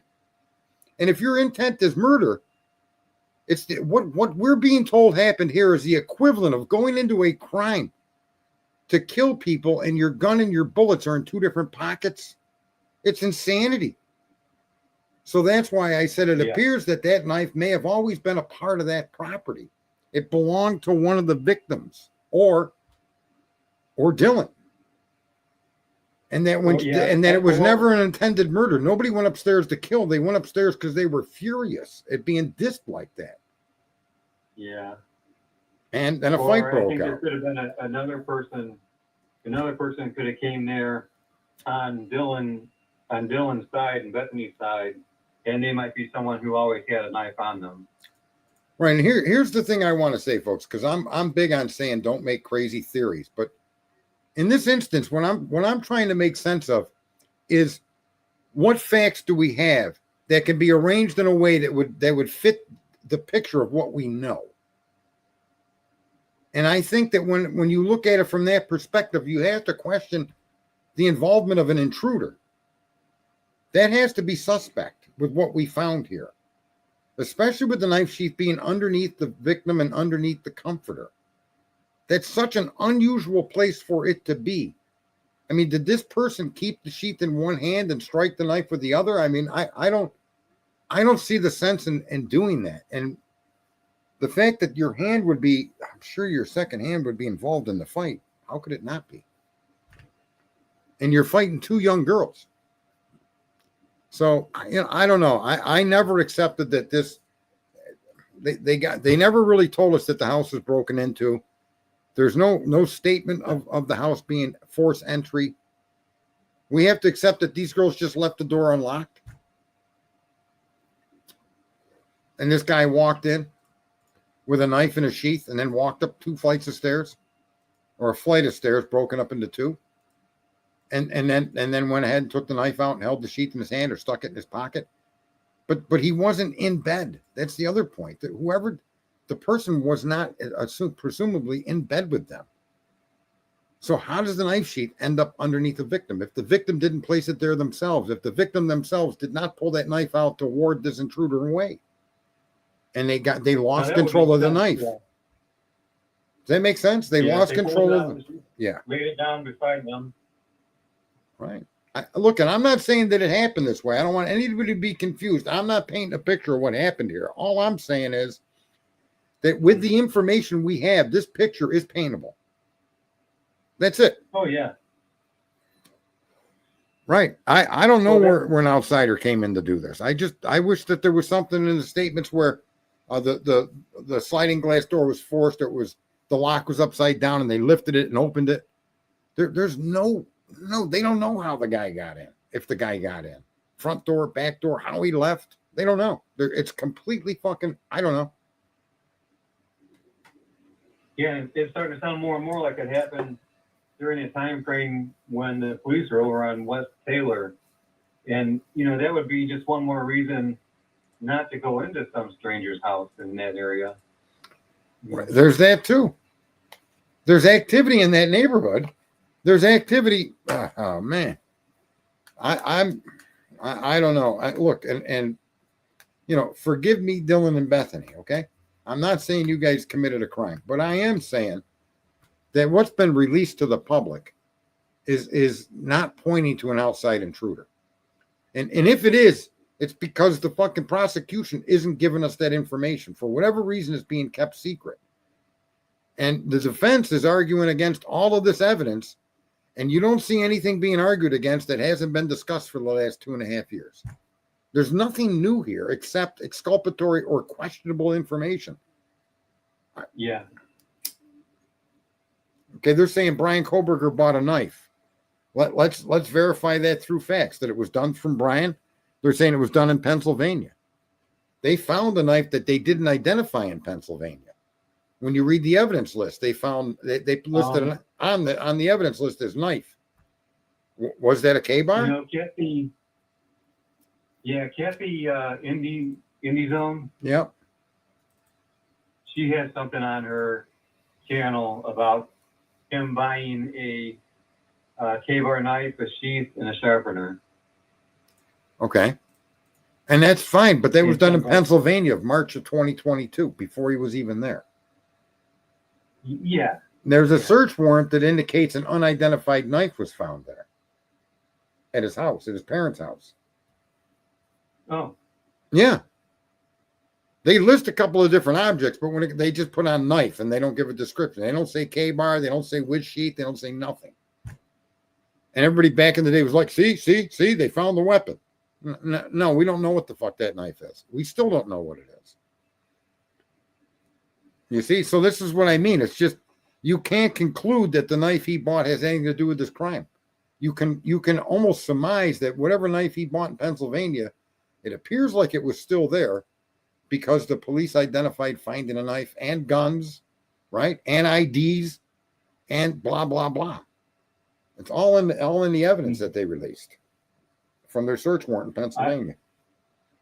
I think that the whole thing's about to blow up because I think it's just my opinion and the way I look at it. I try to make sense of it any way I can, but I think that the powers behind the scenes, all the lawyers involved in everything, and all the different people, person who did it, you know, the witnesses and people in the cover-up and all that. I think it's just getting to a point where at some point it's going to be very clear to all those people involved that it's over.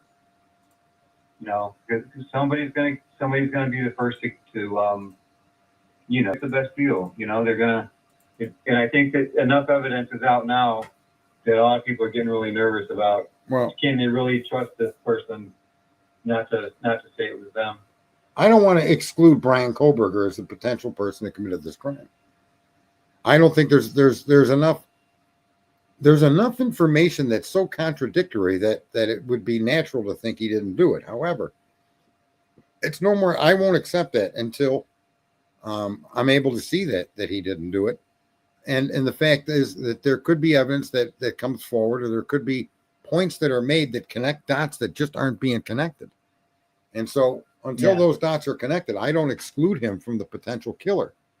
And I want the audience to be clear. I'm not arguing for innocence or guilt. I'm trying to make sense of the shit that they've given us to look at that are now, the issue's closed. These girls were awake from 7:30 on. That needs to be explained. How it is that they didn't do anything sooner. What were their text messages and communications to their parents? What is it these girls were doing? Does any of that indicate they were aware of a tragedy within the residence they lived? Did they leave the residence? Was the call to Eric Gower a call to get out? But then how could she make the argument she saw someone in black if she wasn't there? You see? So it's crazy.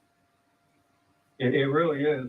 I don't exclude Brian because I mean, I don't know who did it, but I don't exclude him, but I also don't exclude some other people that are a couple of friends of Dylan's and a couple of members of law enforcement that I think are very suspicious to me. Well, I just want to say that there's Donald. Look at Donald Dice's comments. Can you see the screen? No, I can't. All right. It says that he sent in documents. He bought the same knife and sheath in March of 22 and then bought again after crime. It's in docs from Amazon. Brian account heard today the circumstantial evidence. But that account was a family account. And that, in fact, The dates, according to Ann, are not accurate. And because it's a family account, there's no way the police could have concluded that he made that purchase. So, again, so far, Ann has been pretty solid on her arguments against what the police have been saying. Right? They cannot identify Brian and his car. They can identify a white sedan they labeled as suspect vehicle 1. But it's time will tell whether they can connect all of these dots. How does Brian get from his college over to Indian Hills? And why is it they only catch him on Indian Hills coming out heading towards the house? Is that Brian in that car? Is that even a white Elantra? The cameras they're using are infrared cameras. It will not pick up a definitive color. So all of this chaos that surrounds this, it would be nice for them to close the circles on this shit, and I could shut the fuck up and go to bed. I think a lot of the chaos is part of the plan, is part of the, right, what they've been doing for 2.5 years. Exactly. And they blame the defense. And they push off the defense. Delay. Well, no, she's still got discovery coming. She had another supplemental discovery request she just submitted the other day. It's like, really? It's almost like Winston Wolfe came in, the cleaner from Pulp Fiction, and said right at the beginning, okay, here's what we got to do. We got to generate as much chaos and turn this thing into the biggest fiasco. Right. So that, and that's what they've done. And then we'll just let it drag out for years, and somewhere along the way, people will start giving up. So, we'll see. I don't know how this is going to turn out. They like I said, they may in the end be able to close the loop. But when they propagandize information, that's your first clue to be scared. Something isn't right, because the truth doesn't need to be propagandized. You don't need to write a PCA that submit to a judge to get a warrant for a multiple homicide that isn't true. The truth will get you that warrant. That's what you're supposed to depend upon. And that PCA has been destroyed. And even when the prosecutor says, oh, the PCA doesn't matter, we're not even going to use it at trial. Well, you used it to arrest them. Why wouldn't the facts in the PCA be relevant in a trial? It makes no sense to me. Someone make that make sense. Well, they got his DNA, but the DNA is circumstantial. Yeah. Go ahead. But we have you now. You can't leave. I mean, sorry, but we got you with that big PCA. And now you're stuck here. No, Thomas, there's definitely you can make that argument too that he had, but again, I don't know. I didn't read that document, so I'm kind of, and I know what Ann has said about different things with Amazon, and so we have to see. I mean, if you're telling me that suspect vehicle 1 belongs to Brian Kohlberger, and yet there's no video image to secure that being him in his car, as Payne has said on the stand, then I don't care if he bought 50 fucking K-bars. Show me how the K-bar sheet that house is connected to Mr. Kohlberger. And if you're going to say transfer DNA, all right. Okay, what about all the other DNAs now? I think the vehicle is a red herring. I really do. I think the Elantra is a big add-on to the story, so they could paint a picture that it was him, because the transfer DNA all by itself, you're not going to convict him of that crime. And you need a story to put him in that home during that period of time you claimed the crime. And that's why I say all of these ancillary stories about a car and the movements of that car, they don't look like they have anything at all to do with this crime. Again, it looks to me like an inside job. It could have been someone they knew had access to the home through key, or was welcome into the home or let into the home by somebody. Could even have been Bethany for all we know, and she didn't know that this was coming. We don't know, right? We live in a crazy fucking time, man. You would think it would be so easy to solve that crime, You got 2 people in the house who weren't even hurt. And for, the way they're saying that the homicides were done, that would have left a lot of evidence all over the place. But yet, here we are 2.5 years later, and right. Can I say, I'm going to go and say this. I don't think the girls lied. The police interpreted what they said in a way to get an arrest. Nothing these girls say is damning to Brian Kohlberger. Nothing. No. And so they did twist it. They took what they said and they took events that they could catch on a camera and they twisted it to look this way. Now, that doesn't mean he's innocent. This guy may have done it, but I've said this 100 times. And all of the world, if there was one way to show he didn't do it, I think that's the kind of case they're presenting to the court. Not to say he didn't. Yeah. But I think that he could have, like I said, the easiest way, if I would have done that crime, there's a parking lot 850 feet away. I would have looked to see if that parking lot was under surveillance. I suspect that it's not. It was a college parking lot. It was at the main road above the house if you were to look north. And I would have walked to the home. I would have went into that home more than likely with a firearm, but okay, a knife. I would not have taken the sheet with me, and I would have went into the home and committed this crime, and then I would have left the home and walked back to my car. 850 feet isn't that long to walk. I don't think that I would have driven my car and parked near the crime scene. That's just insane, folks. You know when you park your car in close proximity to a crime scene is when it's a snatch and grab. I know the guy that invented smashing into the front of a fucking jewelry store and then robbing it. That started in my state, and I know the guy that started it, okay? So, you show up with two vehicles, and you drive one right into the fucking front of the store and leave it because it's stolen. And then you smash and grab, and you jump in the other vehicle and drive away, okay? When it first happened, it was like, oh, no one saw that coming. Now it's, people know about that. So why would you bring your car and park it right next to that house? You wouldn't. It's like that guy that got blown up.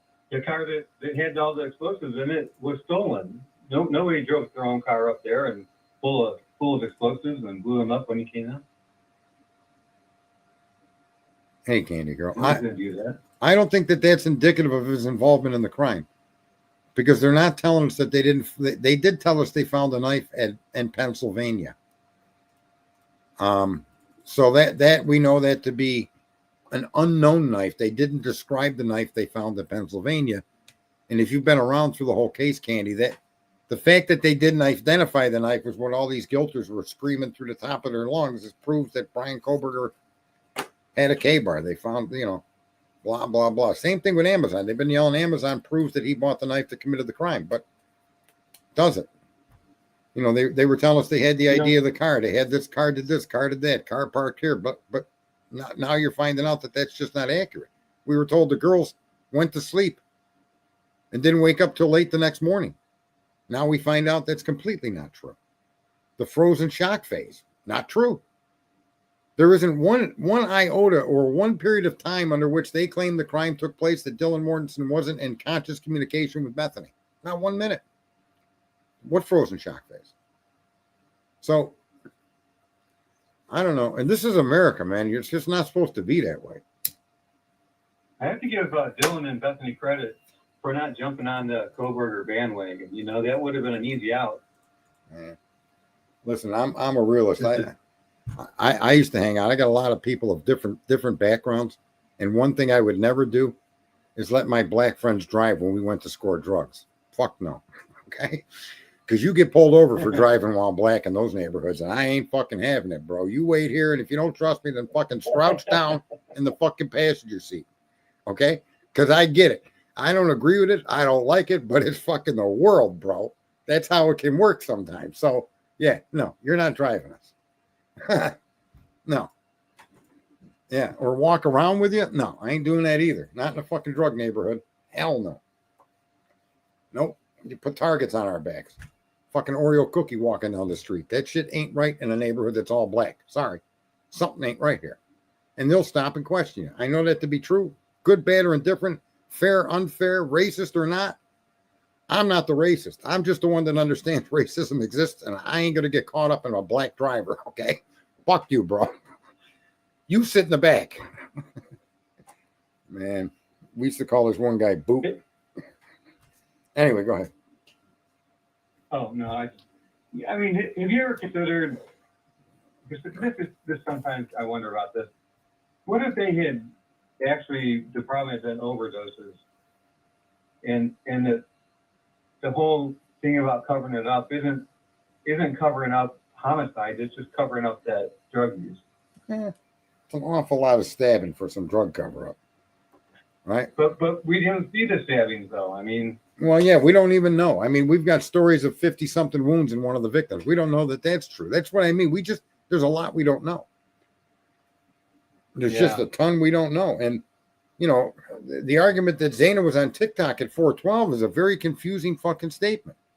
I mean, so you're saying the crime started in her room? Well, now you got, what, 5 minutes to get out of the house? 6 minutes? I don't know, man. The doors were closed. But now we got a police report that said when the police arrived on the scene, the doors to the victims' rooms were all open. That tells you the crime scene's been contaminated. That means people have been up there and opened the fucking doors, not police. Yeah. Right? Yeah. Do you happen to know, or anyone in chat know, what time the DoorDash delivery was supposed to be? Just before 4 o'clock is what they had said. Right before 4? Yeah, on or about 4 o'clock. You know, and then it bothers me that driver that had such a story about how he parked and situated his vehicle and how these girls were in a good mood, nothing abnormal, blah, blah, blah, blah, blah. Didn't let us know that he had communication with Dylan later that night. That's a hard one there. It's hard to overlook. It's hard to overlook. How about, like I said tonight, and one of the people, Hoffy Master there, I call him Meatloaf because he had meatloaf for lunch. How is it that Dylan is saying, I'm praying that I hope they're unconscious before he even gets into the room? Has anybody confirmed or contradicted the events in the order that I just stated them? No, and that's the reason I brought up about the overdosing, was because it would have been quiet, and I could sort of understand Dylan and Bethany being worried about them, but they didn't hear all that screaming and everything, because, you know, if that was done with knives, I don't understand how there couldn't be, you know, a lot of noise.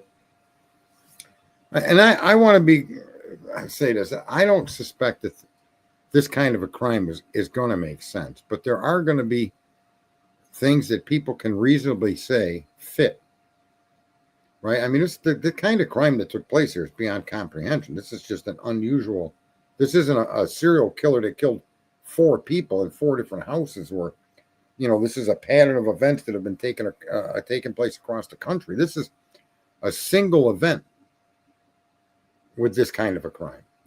That isn't the work of a typical serial killer, somebody planning to be I mean, it doesn't really even fit what they argue about Mr. Koberger. It just doesn't fit. I mean, I could see him going in and taking Dylan out on the second floor and then getting out through the sliding glass door. But to wander around the home, man, that's just hard to accept. It is, yeah. Yeah, and now we know there were 7 other samples of DNA that was never investigated there, Donald. So there were 8 total samples, as I see it.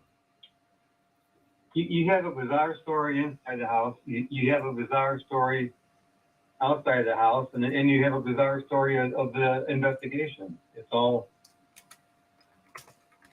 you know, everything about this is but I just can't. I find it just so hard. The one thing that I guess that I find the hardest to believe is that Maddie and Xana, I mean, Kaylee and Maddie, you know, were with people, at least 2 people, you know, or at least 1 or 2, all night, and still they're deceased in the morning somehow. It just doesn't. Nothing at this point connects to the story that we were told to begin with in writing. It's not like it was somebody's summation. In writing story. Right. And explanations that just do not hold true now. And so it throws the documented stories are the craziest ones that there are. Yeah. Think about this. People typed K-bar into Amazon. I did see what it was and can assure you I didn't kill anyone, but it would be in my search history. Yeah, that's the point Anna's making, that they've confounded the times and the actual events of what happened on these searches. So it'd be interesting to see her exact explanation or the evidence of her argument.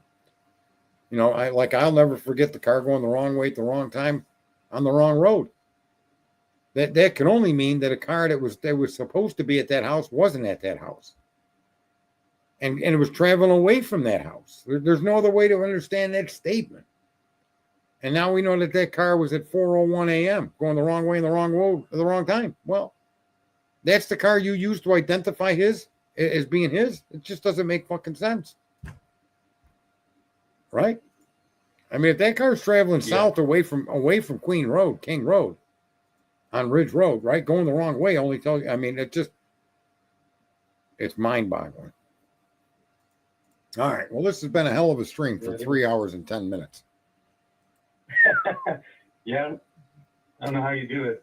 I like to talk, and I don't come out. I don't come out every day. Some people do these streams every day, 2 to 5 hours. I can't do it. I can, but nah. So I'm now I'm going to end with this. I still think that they should have tried to connect Koberger to another Elantra or to another vehicle that he became an occupant of. Right. And I say that because I don't care what Cletus says. That car going around that building is a big Chrysler. It is not an Elantra that goes around that building at 4:06 a.m. and parks. That shit is a Chrysler 300.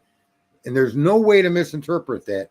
If you clearly look at that Linda Lane footage of a car. Now, here's what I say. I think that proves the red herring is the whole story about a car being involved at all. And that being equally true, if that's true, then you have to go back to the original crime scene and look at it from inside the residence. As somebody from inside doing these actions, whether they were inside and waiting, okay, or something like I had said about a jealous rage that went south. I mean, here's a person that's telling you they don't remember what they did. They don't know if it was a dream. They have all these crazy thoughts in their head and killing and this and that. That right there that's a red flag for me. Sure. The most suspicious people so far to me are Dylan Morton, just from what they say and the way they act. Would be Dylan and Steve G. Well, I suggest, Kimberly, you go listen to the 911 call and see if Dylan Morton says she hopes they're passed out before Hunter starts knocking on that door.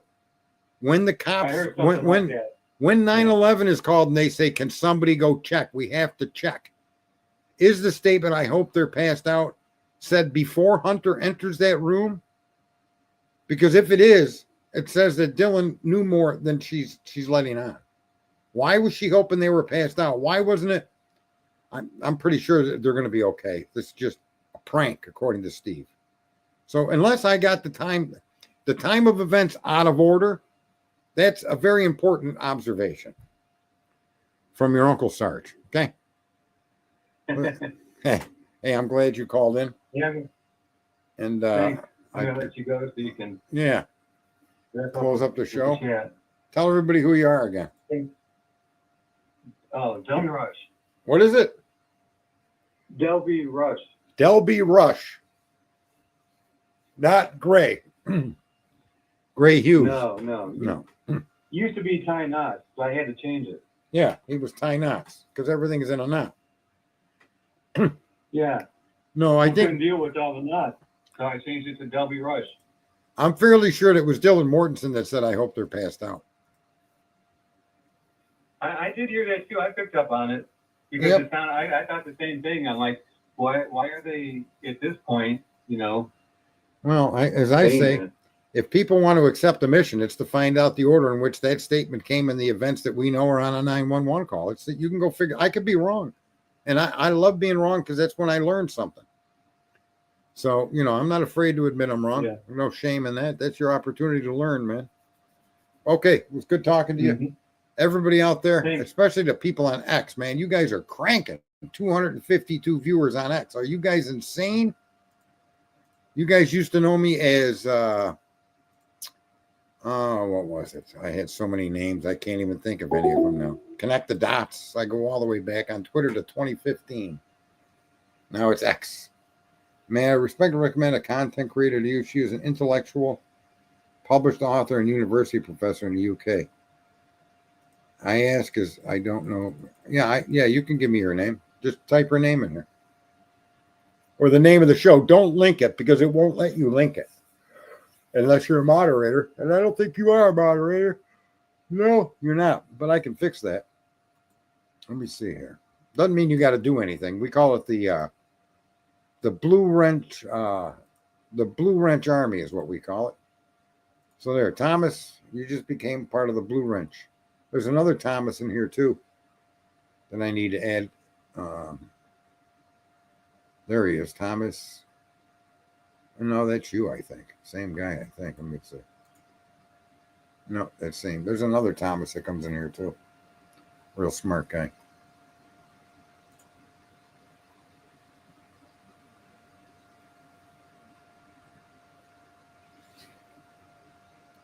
Yeah, so Thomas, can you type that name into wherever you're watching from? And I'll check the person out.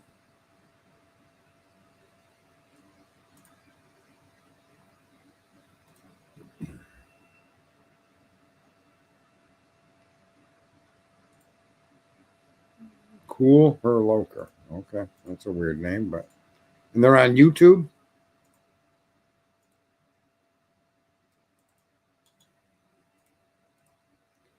Thomas, they're here on YouTube.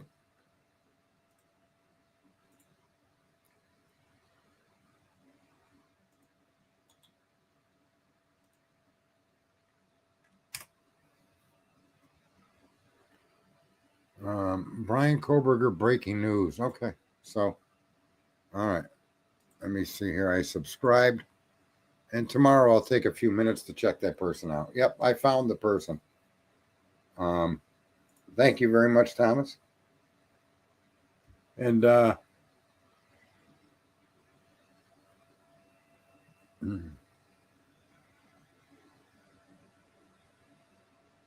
awesome. All right, everybody be good. Thank you all for coming in, especially all of the people on X. You just did what an outstanding fucking showing for X. And if any of you there on X know Elon, tell him he should contact me. Nah, just kidding. But thanks again, folks. I appreciate you tuning into Your Ass Hurts News Network, right? And if it didn't hurt before you came in, it'll hurt by the time you leave. That's our promise to you. So everybody have a good night. Be good or be bad. But if you're going to be bad, don't get caught. Good night, everybody.